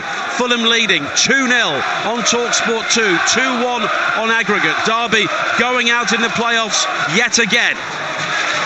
McDonald square towards Fredericks, 25 yards from goal on the right hand side. Camara is offering the width yet again. Camara needs some support, then clips it towards McDonald, who glances it across the penalty area to the left, and Sessegnon, who comes in field. Mitrovic was the target, but this time he's held off by Davis. Huddleston knocks it long. Adoy with a back header towards his own goal, which Weimann will try and pick up, but it's out of play, and Derby have a throw-in by the corner flag on this near side with under 5 minutes to play. They just look fresher, Fulham, they really do. Derby players starting to tire. It's taken a lot out of them that first leg, and this game, the concentration, the work they've had to get through to try and keep Fulham out, which they haven't managed to do. And Fulham just look fresher. Forsyth with a long throw in towards the near post, met by Adoy, flicked away by Camara and then Kearney, but it's won back by Forsyth, and Mitrovic hauled to the ground by Bradley Johnson, who with an expression of exasperation throws his arms up in the air, rather like Alexander Mitrovic often. It's a free kick for Fulham. He'll be glad that it's the other way around.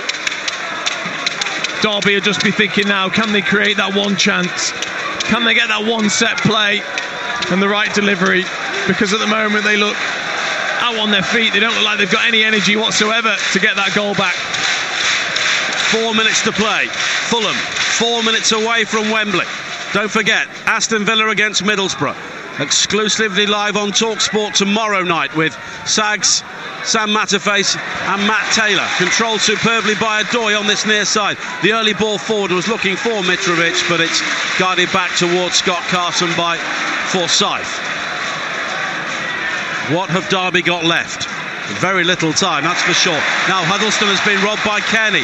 Out on the left-hand side, Sessegnon showing a circumspect nature, just holds his run, and a back heel from Kearney doesn't find Johansson, but it keeps Derby penned deep in their own half. Yeah, but Huddleston, he doesn't enjoy it, does he? Playing against youthful exuberance in Kearney. He's just got to be careful, he's on a yellow card as well. Early ball forward now from Mitrovic. Nugent is chasing, and he's got there before Fredericks, who goes to ground. Now Johnson on the edge of the penalty area, back towards Nugent. Right-footed shot, got the angles all wrong off the outside of his right boot, and it's nearer the corner flag than the goal. That's half a chance, isn't it? For Nugent, showed real pace to get on the end of the ball that was over the top. He fed it to Johnson, and then when it came back via a little back heel from Johnson for Nugent, it opened up really nicely. And he just leans back and cuts right across it. He'll be really disappointed he didn't make the goalkeeper work at least. Gary Rowett heading for a third defeat as manager in the playoffs. He was defeated twice at Burton during his days in League Two, and now he is pointing to the referee and telling Bettinelli to get on with things. The Fulham goalkeeper obliges. Mitrovic was the target, but Keogh just snakes out a leg to win it back for Derby County. Inside the final 2 minutes of normal time on TalkSport 2. 2-0 Fulham lead, 2-1 on aggregate. They have worked so hard in this game to cancel out what happened in the first leg. Carson now with the early ball forward, but it's too early. Way beyond everybody and into the arms of Bettinelli at the other end.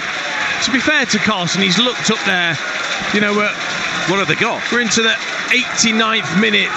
He looks up and there's just Nugent on his own. He tried to fire it into him. It went straight through to Bettinelli. Put one of the centre-halves up. You've got 3 big centre-backs or Huddleston. Put them up, go long. Got minutes to save the season.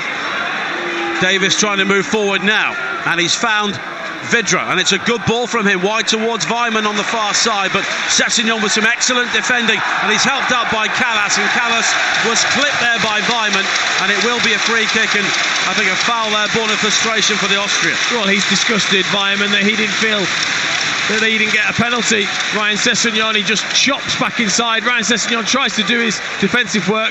Weimann chops back inside. He feels Sessegnon holds him. He doesn't, and then he just lunges in to Callas. Lucky not to get away with the yellow card as well, because he really just catch Callas. Tom Kearney's coming off, and I think Fulham have picked the player who was nearest towards this near side, so he's got the longest walk, and he very deliberately takes off the captain's armband. Oliver Norwood is the player who will come on. Chris Kavanagh is encouraging Kearney to get off, and Kearney says, hang on, I've got to pass on the captain's armband to somebody here. And Kavanagh says, look, I'll take it off you, you get off. And Ollie Norwood, who scored in Derby's win, or rather Fulham's draw here against Derby last season, is the player who will come on. And Derby are furious here that Kearney is taking as long as he can, but in fairness, this is what they were doing in the first half. Yeah, exactly. And obviously, when it's on the other foot, you're not happy about it. And Gary Rowett as well, he's disgusted.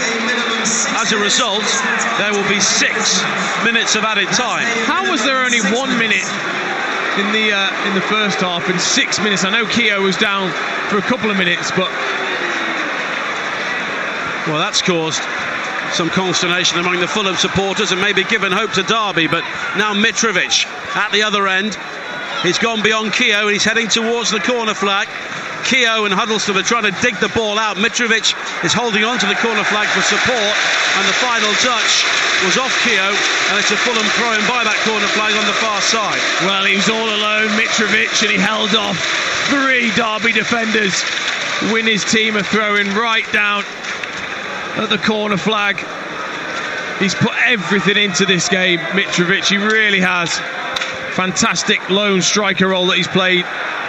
Cameron now goes down. He needs to be careful. He's already been booked for diving once.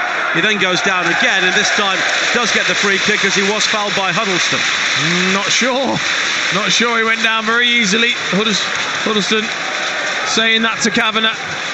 But again, it just bides a bit more time of the 6 minutes that's been added. We played a minute of the 6 added minutes. The free kick played high into the penalty area. Nobody there at all for Fulham, and Derby will be able to clear. Johnson infield towards Matej Vidra. Vidra has the run of Nugent to his left-hand side. The pass was behind him, but he managed to check back and find Forsyth. It's got to go forward here quickly.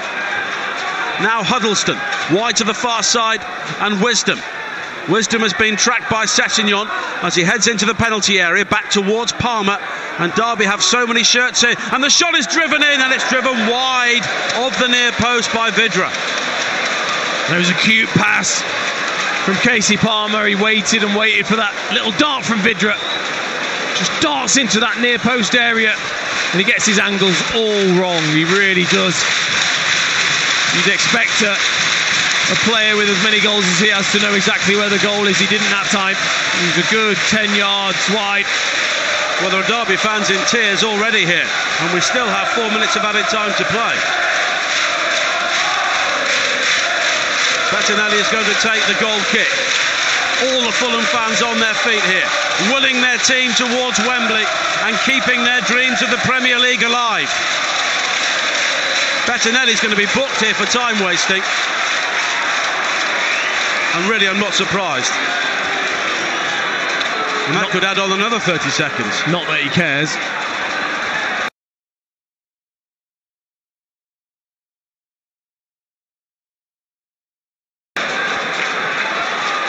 Well, Bettinelli.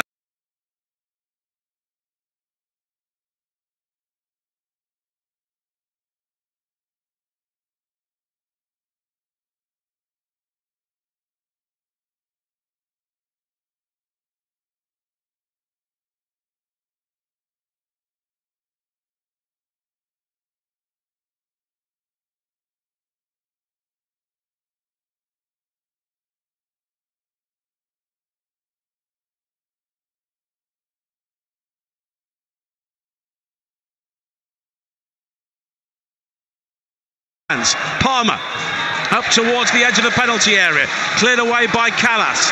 Derby straining every sinew to keep their promotion dream alive here, to keep their season going. It's back to Carson. He goes long downfield again. Davis playing as a centre forward, wins the header, and it's wide towards the far side into the penalty area, but there's a miscontrol by Nugent. It allows Ream to make the challenge, and it's a throw-in taken quickly. Now Wisdom on the corner of the penalty area, wide towards Nugent, who rides the challenge of Sessegnon. Wisdom high towards the far post, nodded down and nodded wide by Curtis Davis.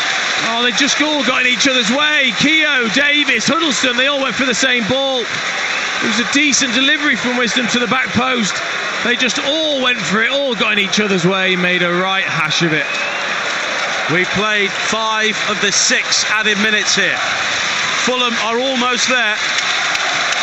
It's a relatively short journey from the southwest of London to the northwest. And unless we have a dramatic intervention here from Derby, Fulham will be going there on the 26th of May.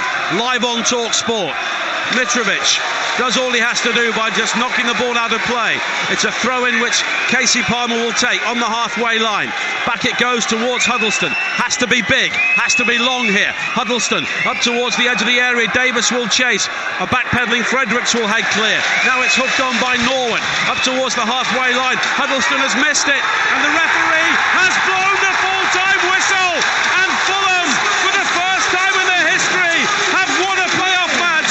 But more significantly, they are heading to Wembley, and their dreams of reaching the Premier League are still alive. Ryan Sessegnon and Dennis O'Doy with the goals. The fans stream onto the pitch to celebrate, and Derby County are left bereft. Their season finishes here tonight. Fulham have come from behind to win in one of the most dramatic ties you could wish to see. 2-0 on the night, 2-1 on aggregate. Fulham are heading to the National Stadium. Dennis O'Doy soared, and now Wembley beckons for Fulham. An 8th time lucky for Slavicia Kanovic's side. A playoff hoodoo, halt it. And look, agony and ecstasy, we see, plain to see at Craven Cottage to our left, tears of despair from the Derby fans. In front of us, an outpouring of jubilation, of relief for Fulham. They'll be making it to the biggest game in the Football League. They'll be making it to Wembley on Saturday, the 26th of May. Right, let's pick the bones out of it. Let's get the full-time thoughts of our summariser Dean Ashton and Sky Sports.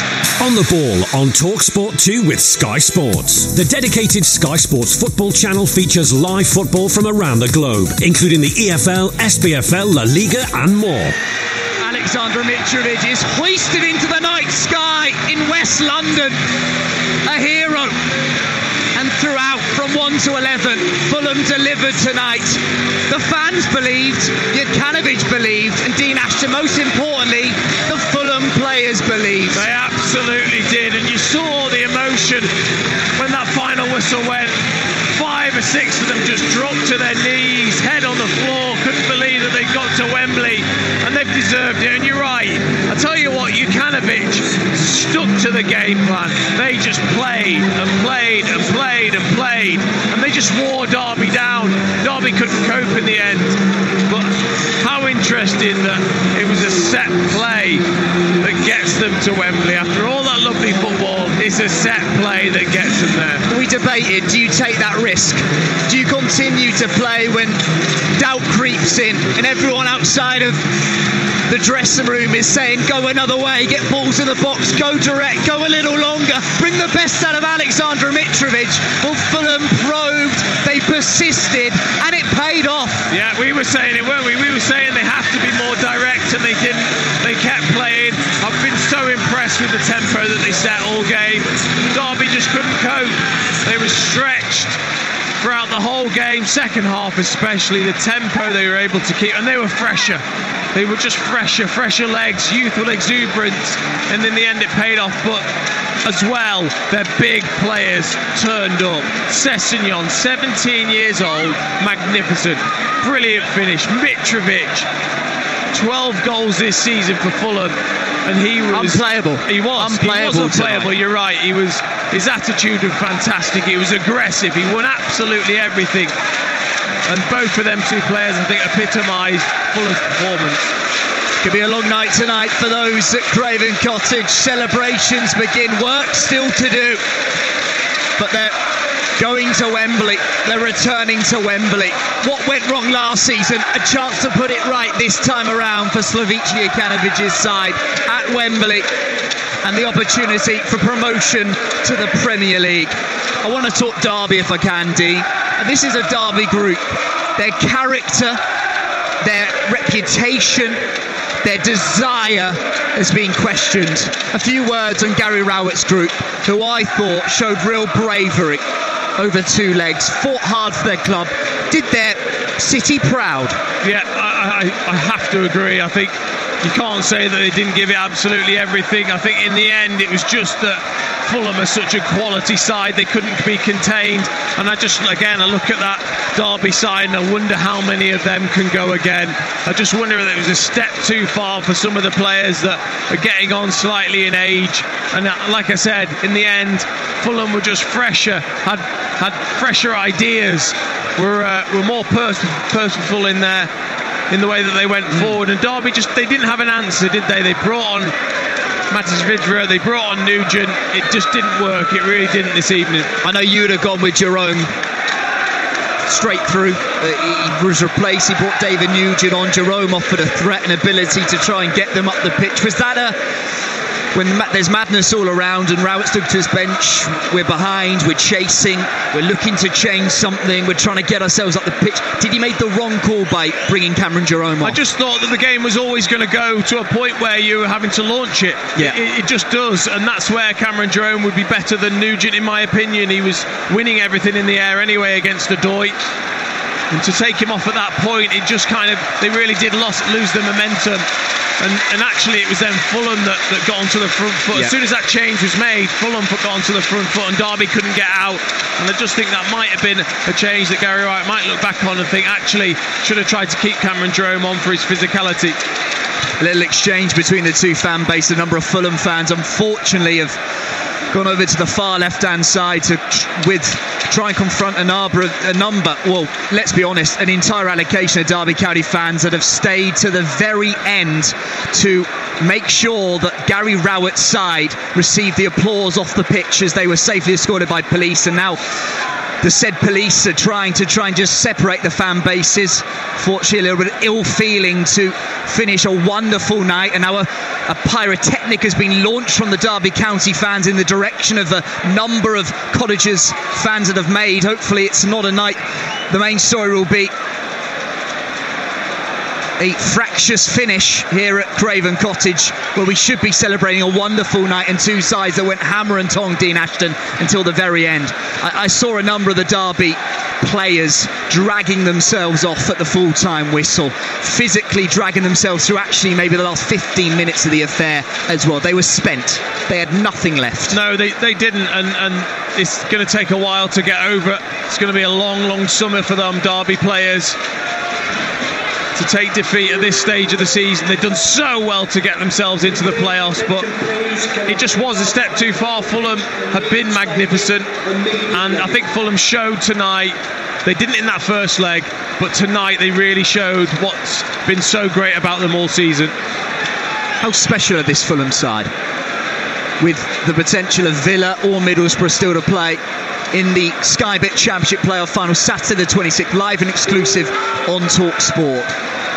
Get that sense they can go to Wembley and do that again. Yeah, you can. Why not on a bigger surface? If they perform like they have done tonight, there's every chance that they're going to get themselves to the Premier League. And I think they're a team, having watched them tonight, that you'd want to see them in the Premier League. You know, they're very much like Wolves, like Bournemouth were when they went up. They stick to their principles, they play a certain way, they don't panic, and they've got some real quality. And when you have the likes of a Sessegnon, a young man full of confidence that's had a fantastic season, you can go to wherever you want to go.